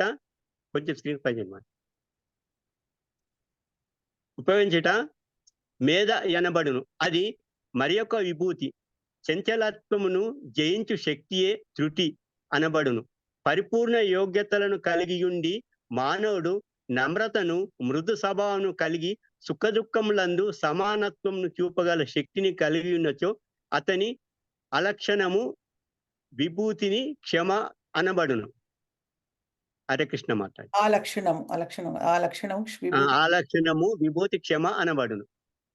మనం భక్తులందరూ మనం ఇక్కడతో ఆపుదాం ఈరోజు. ఎందుకంటే 42 శ్లోకాలు ఉన్నాయి. సో మిగతా 35 నుంచి 42 శ్లోకాలు నెక్స్ట్ వీక్ మనం చదివి ఈ 10వ అధ్యాయం మనము కంప్లీట్ చేద్దాము. ఎందుకంటే ఇవన్నీ నేను ఇంకా చదవలేదు ఇవి ఇంకా.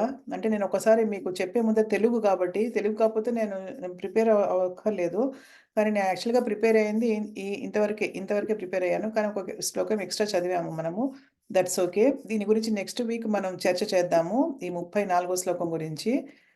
ఎందుకంటే తెలుగులో వర్డ్స్ ఇక్కడ కొంచెం కష్టంగా ఉన్నాయి. ఇవన్నీ చూసాను బ్రో. ఇవన్నీ కొంచెం నేను చదివితే కానీ ఇవన్నీ నేను చదవాలి. ఒకసారి అన్ని మొత్తం చదువుతానమాట. మీకు చెప్పే ముందర నాకు కూడా ఎక్కువ మర్చిపోయాను. నేను కూడా చిన్నప్పుడు చదువుకుని తెలుగే కాబట్టి నాకు గుర్తులేదు కాబట్టి ఇవన్నీ యూజువల్గా నేను చదువుతానమాట. నేను చదివి నేను కొంచెం ప్రిపేర్ అవుతాను మీ దగ్గరకు వచ్చేటప్పటికి. కానీ ఇవన్నీ ఇంకా నేను ప్రిపేర్ అవ్వలేదు. సో నేనేం చేద్దామంటే మనం ఖచ్చితంగా నెక్స్ట్ వీక్ మనకి అయిపోతుంది. ఇది 10వ అధ్యాయం కాబట్టి మనము నెక్స్ట్ వీక్ మనం దీన్ని కూడా చర్చిద్దాం 34వ అధ్యాయం నుంచి. సరేనా? సరే, ఇప్పుడు నేను దీన్ని ఇచ్చేస్తున్నాను, స్టాప్ చేస్తున్నాను స్క్రీన్ షేర్. ఈరోజు మన క్లాస్ తొందరగా ముగించాం మనం. ఎవరికైనా ఏమైనా ప్రశ్నలు ఉన్నాయా? ఏమైనా అడగదలుచుకున్నారా? ఎలాగంటే ఇప్పుడు యా చెప్పండి మొన్న మీరు క్లాసులకి అటెండ్ అయ్యారు కదా మాతాజీ. అవును. మాకు ఏయో కొన్ని షేర్ చేయండి మాతాజీ. అంటే అది క్లాసులు నేను అటెండ్ అయినవి ఏంటంటే అది ఎలా చెప్పాలో అర్థం కావట్లేదు. ఇది మనం ఇప్పుడు చేసేది మనము జస్ట్ మనం డిగ్రీ చదువుతున్న లెవెల్‌లో ఉన్నాం ఇంకా మనము. అదేమో పీహెచ్‌డీ లెవెల్‌లో ఉందన్నమాట అది. సో ఇప్పుడు నేను ఎలా చెప్తాను అది ఎందుకంటే అది చాలా ఎలా అంటే అది ఏం చెప్పాలి తెలుగులో ఎసోటరిక్ టాపిక్స్ అంటారు అవన్నీ. ఎందుకంటే రాధాకృష్ణుల గురించి విరహ వేదన గురించి వాటి గురించి ఉంటాయి. అవి అది ఎప్పుడు మనం చర్చించాలంటే దాని గురించి ఫస్ట్ మనం భగవద్గీత అంతా క్షుణ్ణంగా తెలుసుకోవాలి. అలాంగ్ విత్ చాంటింగ్‌తో సహా. లేదు అంటే మన చాంటింగ్ చేయకపోతే మనం ఎంత చదివినా, ఎంత చేసినా మనకి ఏది అర్థం కాదు. ఎందుకంటే నామానుకున్న మహత్యం అటువంటిదనమాట. సో శ్రవణం, కీర్తనం 2 జంట కవులు లాంటివన్నమాట. ఎందుకంటే ఇప్పుడు 2 కలిసి ప్రయాణిస్తూ ఉంటాయి మనకి. తర్వాత అదే భగవద్గీత మనం సంపూర్ణంగా చదివి మంచిగా ఒకసారి కాదు అసలు చాలా సార్లు చదవాలి. చదివి అర్థం చేసుకొని జ్ఞానం సంపాదించుకున్న తర్వాత మనం భాగవతం చదవాలి.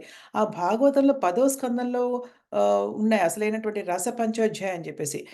అవి చదవాలంటే అసలు భాగవతం ఎప్పుడు కూడా మనము 10వ అధ్యాయానికి డైరెక్ట్‌గా వెళ్ళకూడదని చెప్తారు. 9 అధ్యాయాలు ఫస్ట్ భగవద్గీత చదివిన తర్వాత 9 అధ్యాయాలు భాగవతం చదివిన తర్వాత 10వ అధ్యాయం అప్పుడు అర్థమవుతుంది అంటారనమాట.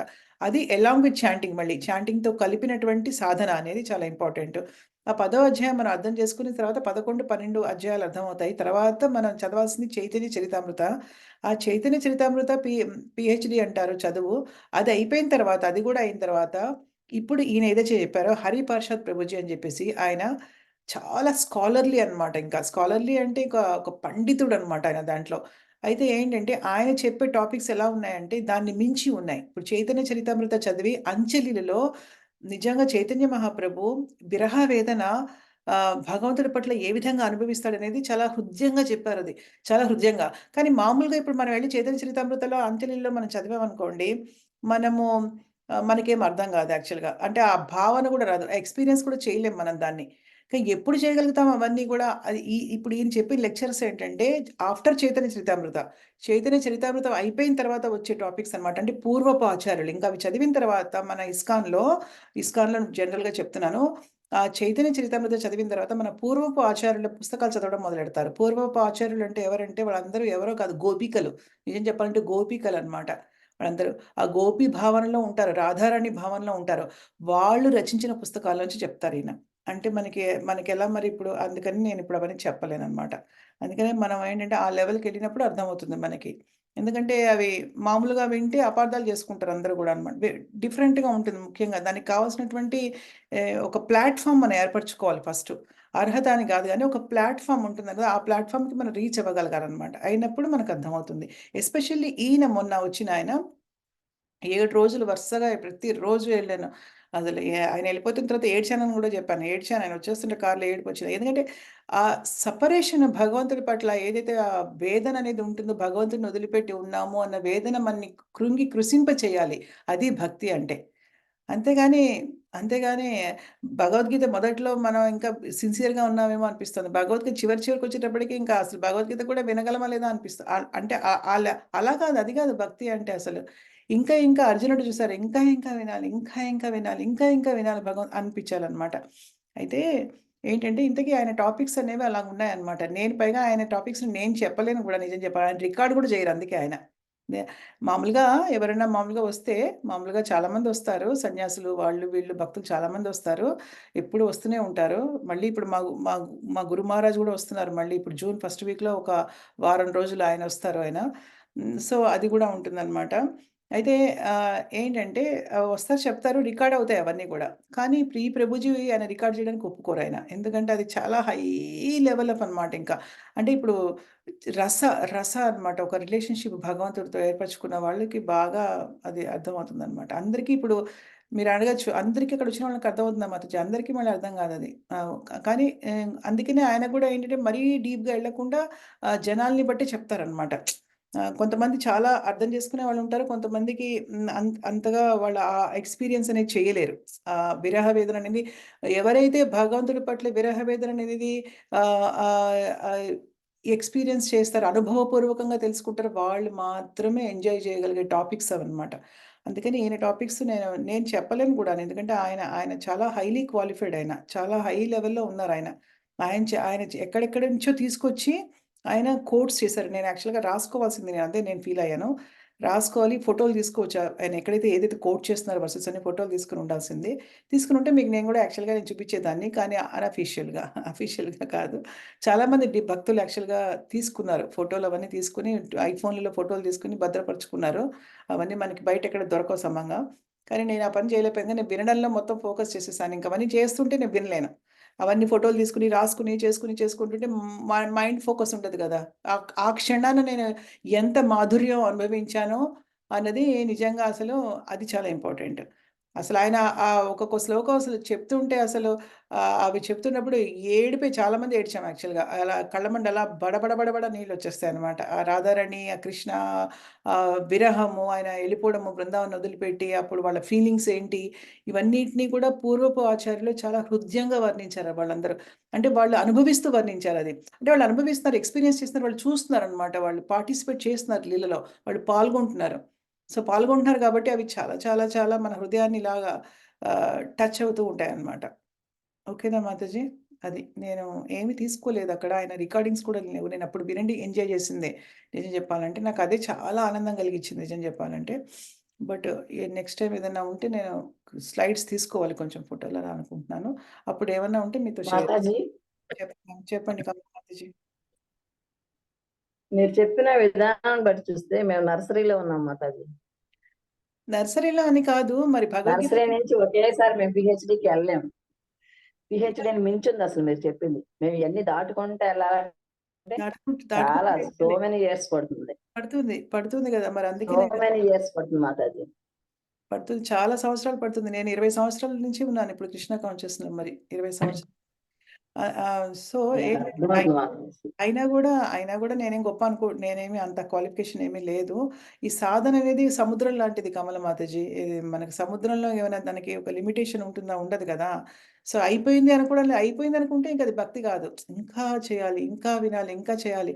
అది అది చాలా ఉంది భక్తిలో. మరి మనం ఇంకా నిజం చెప్పాలంటే చాలా అదే ఇంకా మనం డిగ్రీ లెవెల్‌లోనే ఉన్నాం. ఇంకా మనం ఇంటర్ డిగ్రీ లెవెల్‌లోనే ఉన్నాం. ఇంకా చాలా డిగ్రీకి రాలేదు మాతాజీ మేము. మీరు రాలేదు. మీరు వచ్చారు కానీ డిగ్రీకి మేము రాలేదు. నేనొచ్చాను. మేము చాలా వెనుకబడి నేను గూడా లేదేదో నేను ఏడ్చినంత మాత్రాన నేను ఆ లెవెల్‌లో ఉన్నాననుకోవట్లేదు. అసలు నిజంగా పూర్వపు ఆచార్యులు వాళ్ళు అనుభవించి రాసింది నిజంగా ఎంత గొప్ప ఇక్కడున్నా కూడా వాళ్ళు ఒకప్పుడు ఈ భూప్రపంచంలో ఉన్నా గూడా వాళ్ళు భగవంతుడిని స్వయంగా అనుభవించారు వాళ్ళు యాక్చువల్‌గా. చూడగలిగారనమాట. వాళ్ళు చూడగలిగి ఆ లీలలో పాల్గొని రాసినవన్నీ. సో, అవన్నీ వింటుంటే ఇంకా ఎంత అత్యద్భుతమైన ఆనందం ఉంటుంది. కానీ దాన్ని ఎక్స్‌పీరియన్స్ చేయాలంటే ముందర మన హార్ట్ ఏమంటే శుద్ధం చేసుకోవాలి కొంచెం. ఎలా అవుతుంది శుద్ధం? శుద్ధం అంటే ఏంటంటే, కవర్ అయిపోయి ఉంది మన ఆత్మ కదా! ఎన్నో జన్మలు ఎత్తేసడం వల్ల మొత్తం అదంతా కవర్ అయిపోయి ఉంది. దాని అసలైన స్వభావం కవర్ అయిపోయి ఉంది కాబట్టి, దాన్ని బయటికి లాగాలి. ఆ కవరింగ్ అంతా తీసేసేయాలి. ఆ కవరింగ్ అంతా తీసేసి అసలైనటువంటి స్వభావాన్ని ఇలా పైకి తీసుకురావాలి. ఆ ఆత్మ యొక్క అసలు స్వభావాన్ని. అప్పుడు నిజంగా అది ఎంజాయ్ చేస్తుందనమాట. అది ఎలా తీసుకురావాలి బయటికి అంటే శ్రవణం, కీర్తనం. నామం ద్వారా, నామం ద్వారా మనము వినడం ద్వారా, భగవంతుడి గొప్పతనాన్ని వినడం ద్వారా ఇప్పుడు విభూతులు చెప్పుకుంటున్నాం. అన్నీ ఆయన క్లియర్‌గా చెప్తున్నారాయన. ఎంత 10వ అధ్యాయంలో ఎంత బాగా చెప్తున్నారు. అన్నీ నేనే, అన్నిట్లో ఉన్న గొప్పతనాన్ని నేనే అని చెప్తున్నారు కదా! సో, ఆ విధంగా భగవంతుడి గురించి విని అర్థం చేసుకోవడం ద్వారా నామం ద్వారా తెలియనిదంటూ ఏమీ లేదు మాతాజీ. కాబట్టి నామం ఏంటంటే సిన్సియర్‌గా చేయాలి మనం. 10 పనులు చేసుకుంటూ చేయకూడదు మనం. ఒక చోట కూర్చొని మనం చేసే 4 రౌండ్లైనా సరే, ఏది రౌండ్లైనా ఒక చోట కూర్చొని మనం చక్కగా చేసుకోవాలి. కళ్ళు మూసుకొని ఎవరితో మనకు సంబంధం పెట్టుకుంటే తలుపులేసేసుకొని ప్రశాంతంగా ఒక చోట కూర్చొని భగవంతుడిని గుర్తు చేసుకొని, ఆయన పాదపద్మాలను గుర్తు చేసుకొని, ఆయన రూపాన్ని గుర్తు చేసుకుంటూ మంచిగా 2 క్వాలిటీలు ఇంపార్టెంట్ మనం చేసేప్పుడు. అనుదినం చేయాలంటే ప్రతిదినము చేయాలి. ఆదరణ, ఎఫెక్షనేట్ అనమాట. అప్యాయంగా చేయాలి. ఆ మంత్రాన్ని ఏదో అనుకోకూడదు. ఆ మంత్రాన్ని కృష్ణుడిలాగే ఫీల్ అవ్వాలి. ఇలా చాంటింగ్ బీట్స్ మీద మనం చేతులు పెడితే మాల మీద అది భగవంతుడిని పట్టుకున్నట్టుగా ఫీల్ అవ్వాలి. భగవంతుడిని పట్టుకున్నట్టుగా ఫీల్ అయ్యి నిజంగా హరే కృష్ణ, హరే కృష్ణ, కృష్ణ కృష్ణ ప్రేమగా పిలవాలి కృష్ణుడిని. హరే కృష్ణ, హరే కృష్ణ, కృష్ణ అంటే మెకానికల్‌గా కాకుండా ప్రేమగా హరే కృష్ణ, హరే కృష్ణ అని ఒక్కసారి ఊహించండి. ఒక్క మంత్రం అలా చెప్పంగానే ఎంత ప్రశాంతత కలుగుతుందో హార్ట్‌లో క్లీన్ అవ్వడం స్టార్ట్ అవుతుంది. సో, ఎప్పుడైతే మనకి ఈ పొరలన్నీ పోతాయో, మన ఆత్మ మీద పేరుకునున్న పొరలన్నీ పోతాయో, ఒకటొకటి తొలగిపోతాయో, అప్పుడు మనకి ఏడుపొస్తుంది భగవంతుడి పట్ల. ఏడుపు అప్పుడొస్తుంది మనకి. ఇప్పుడు మనం ఏడవట్లేదు భగవంతుడి గురించి అంటే మనం ఇంకా ఆ లెవెల్‌లో లేము. ఏ ఏడుపొస్తుంది. ఎందుకంటే వదిలి ఉండలేమనిపిస్తుంది ఇంకా. ఎంత ఏడుస్తామో అప్పుడు భగవంతుడి గురించి కావాలి ఆయన దగ్గరికి వెళ్ళాలని అన్నమాట. అలాంటి స్థితికి చేరుకోవాలంటే మనకి ధ్యానం అనేది చాలా హెల్ప్ అవుతుంది. ఇంకేమైనా ప్రశ్నలున్నాయా భక్తులందరికీ? హరే కృష్ణ మాతాజీ. ప్రభుజీ. విరామం అనేది భక్తులు అత్యున్నత స్థానం మాతాజీ. ఆ స్థానం చేరుకోవాలంటే కొన్ని మెట్లు ఎక్కాలి మాతాజీ. అవును చాలా ప్రభు. శ్రమ చేయవలసి వస్తుంది. ఇది మొదటి మెట్లు ఉన్నాం మాతాజీ. నాకు అనిపిస్తుంది అలా. ప్రభుజీ 2 ఉన్నాయట. ఒకటేమో సంయోగము, వియోగము. ఇది 2 బ్యాంక్స్ ఆఫ్ 2 ఉంటాయన్నమాట దాంట్లో. తెలుగులో నాకు ఎలా చెప్పాలో అర్థం కాదు. 2 ఎంబాంక్‌మెంట్స్ అంటారు ఇంగ్లీష్‌లో. ఎంబాంక్‌మెంట్ అంటే నేను డిక్షనరీలో చూసి చెప్తాను ఏంటనేది. 2 సెక్షన్స్ ఉన్నాయి. ఒకటేంటంటే సంయోగము, ఒకటి వియోగము అని చెప్పాను ఇంతకుముందు గూడా గదా! ఈ వియోగము అత్యున్నతమైనటువంటిదన్నమాట వియోగము. భగవంతుడి పట్ల విరహ వేదన అది కూడా రాధలాగా, గోపికల్లాగా విరహం ఎప్పుడైతే అనుభవిస్తామో, అది అత్యంత ఉత్కృష్టమైనటువంటి రస భగవంతుడితో రిలేషన్‌షిప్ అన్నమాట. సంబంధము. దాన్ని మాధుర్య రస అంటారన్నమాట. ఈ గౌడీయ సంప్రదాయంలో ఉన్నది అది అన్నమాట ముఖ్యంగా. అది సాధించిన వాళ్ళు అత్యుత్తమం లెవెల్‌లో ఉంటారు. మిగతావి గూడా ఉన్నాయి. యశోదామాతలాగా, తల్లిలాగా భగవంతుడిని ఫీల్ అవ్వడం, భగవంతుడు నా కొడుకులా భావించి సేవ చేయడము, అలాగైతే భగవంతుడిని స్నేహితుడిగా భావించడము, అర్జునుడిలాగా, సుధాముడిలాగా అది గూడా ఉంది. భగవంతుడికి దాస్యుడిలా ఉండడం హనుమంతుడిలా అది గూడా ఉంది. కానీ అన్నిటికంటే ఉత్తమమైనది మాధుర్య రసం అన్నమాట. యాక్చువల్‌గా నిజం చెప్పాలంటే మ మన భగవంతుడితోటి మన మానవ జీవితం అనేది గొప్ప గొప్ప భక్తులు చెప్తారు. అమరేంద్ర ప్రభు అని గొప్ప భక్తుడున్నాడు. ఆయన చెప్తాడు ఈ జీవితం అనేది మన ప్రేమ కథ భగవంతుడితోటి అంతే. భగవంతుడిని మన ప్రియుడిగా భావించాలి. మన ప్రేమికుడిగా భావించాలి కృష్ణుడిని యాక్చువల్‌గా. అది భగవంతుడికి చాలా ఇష్టం అన్నమాట. కానీ ఆ భావనలన్నీ ఎలా వస్తాయి? ఇప్పుడు రావు మనకి అవన్నీ గూడా. మన హృదయాన్ని పైన ఉన్న లే దు దుప్పట్లు ఎలా ఊహించుకోండి. ఒక దుప్పటి మీద ఒక దుప్పటి, ఒక దుప్పటి మీద ఒక దుప్పటి వేసేస్తే లోపల కింద ఒక తలగడ పెట్టామనుకోండి, ఒక దిండేదో, అది మరుగున పడిపోతుంది కనిపించదు కదా! అవన్నీ తీసే వరకు ఈ దిండు ఒక ఆత్మ అనుకుంటే మనము, దానిపైన ఉన్న లేయర్స్ అని దుప్పట్లు అనుకుంటే ఎంత తీసేస్తే కోట్ల కొద్దీ లేయర్స్ ఉన్నాయి అవన్నీ. అవన్నీ తీసేయాలంటే మనం చాంటింగ్ ఒక్కటే మనకి మార్గము. చక్కగా మాల తీసుకోవడము, చాంటింగ్ చేసుకోవడము. చాంటింగ్ ఎంత అద్భుతమైన ఆనందాన్ని ఇస్తుంది మనకి నిజం చెప్పాలంటే. అది అది మనకు శ్రద్ధగా చేస్తే, మనం చెప్పే మంత్రాన్ని మనం వింటూ గౌరవపూర్వకంగా, ఇష్టపూర్వకంగా, అనురాగపూర్వకంగా, ప్రేమపూర్వకంగా భగవంతుడికి ప్రతిదినము మనం కూర్చొని గనక మనం చేసేది వింటూ ఉంటే నిజంగా ఒక అరగంట ఆయనకిచ్చినా కూడా ఎంతో తృప్తి కలుగుతుంది. క్లీనింగ్ స్టార్ట్ అవుతుంది. మన సోల్ మీద పట్టుకుపోయిన ఆత్మ మీద పడిపోయిన డస్టింగ్ అంటాం కదా! ప్రతిరోజు డస్టింగ్ చేస్తాం. దుమ్ము దులుపుతూ ఉంటాం కదా! ఆ దుమ్ము దులపడం అనేది స్టార్ట్ అవుతుంది. భగవంతుడే చేసుకుంటాడు ఆ పని కూడా నిజంగా. అంత దయామయుడనమాట ఆయన. యెస్ ప్రభు. మనకి చాలా ఉంది ఇంకా డీప్‌గా ఎళ్ళాల్సింది. ఎందుకంటే ఒక ఒక మనము అంటే అన్ని విధాలా మనం భగవంతుడికి చేరుకోవడానికి చాలా స్థిర నిశ్చయంతో కృషి చేయాలి. కొన్ని నియమాలు పాటించుకోవాలి, ధ్యానం చేయాలి, నామం తీసుకోవాలి, అలాగే శ్రవణంకి వినాలి, చదవాలి. ఇవన్నీ ఈ 4 ఇంపార్టెంట్ చాలా. ఇవి చేసుకుంటూ ఎళ్తే మనకి అన్నీ అనుభవంలోకొస్తాయన్నమాట. సో, దానికి మనకి సహనం ఉండాలి. కానీ మనం నిరుత్సాహపడకూడదు. ఏంటంటే మనకి ఇంకా చాలా సంవత్సరాలు పడుతుంది. ఇంకా మనం చాలా లోలో ఉన్నాము. మన జీవితకాలం సరిపోతుందా? మనకి ఏజ్ వచ్చేస్తోంది. ఇవి కూడా మనం అనుకోక్కర్లేదు. ఒక్క నిమిషం చాలు భగవంతుడు తలుచుకుంటే. కానీ దానికి తగ్గ క్వాలిఫికేషన్ మనం సంపాదించుకోవాలి. ఎక్స్‌ప్రెస్ చేయాలి భగవంతుడికని నేను ఫస్ట్ నుంచి చెప్తున్నాను. అందుకే ఎక్స్‌ప్రెస్ చేయాలంటే మనం కొన్ని నియమాలు పాటించాలి. మరి మనం అన్నీ పాటిస్తేనే కదా భగవంతుడికి మనకి అర్థమవుతుంది. మనకి ఆయన మీద ప్రేమ ఉందని, మనం ఎంతటి త్యాగానికైనా మనము రెడీగా ఉన్నామని భగవంతుడికి ఏ విధంగా అర్థం కావాలి? ఆయన అర్థమైతేనే కదా ఆయన ప్లీజ్ అయ్యి మనకు ఆ గ్రహింపునిస్తాడు కదా! ఆయనే ఆవిర్భావం అవుతాడు కదా హృదయంలో. సో, ఇవన్నీ చాలా ఉన్నాయి ఒకదానికొకటి ముడిపడి మరి. అందుకనే మనం ఈ జన్మలో మరి అందుకనే చేసుకోగలమో లేదో తెలీదు కాబట్టి మనం చాలా స్ట్రాంగ్‌గా నిర్ణయించుకోవాలి. ఎందుకంటే మనకి ఎంత టైం ఉంది ఈ ప్రపంచంలో తెలీదు. ఎవరు ఎప్పుడు మన గ్రూప్‌లోనే చూసాం చాలామంది విషయాల్లో. ఓకేనా? ఎవరం ఎప్పుడు ఈ ప్రపంచాన్ని నుంచి వదిలి వెళ్ళిపోతామో తెలియదు. మరి అందుకే మనం ఉపయోగించుకోవాలని ఒక స్థిరమైనటువంటి నిర్ణయం తీసుకోవాలి. మనకెవరితో సంబంధం లేదు. మన కుటుంబ సభ్యులతో కూడా మనకి అవసరం లేదు. వాళ్ళు తీసుకున్నారా? మనం ఒక్కళ్ళమే చేస్తున్నామా? అది కూడా అవసరం లేదు. మనకి ఉండాలి స్ట్రాంగ్ డిటర్మినేషన్. కానీ దానికి యాక్చువల్‌గా భక్తుల సాంగత్యం అనేది చాలా ఇంపార్టెంట్. భక్తుల సాంగత్యంతోనే వస్తాయి అన్నీ గూడా అన్నమాట. అందుకని అందరం ప్రయత్నం చేద్దాము. ఇంకా భగవంతుడి దయ అంతే. సరేనా? ఇంకేమైనా ప్రశ్నలున్నాయా? ఓకే. ఓకే. హరే కృష్ణ ప్రభు. నేను ఒకసారి రికార్డింగ్ స్టాప్ చేస్తాను.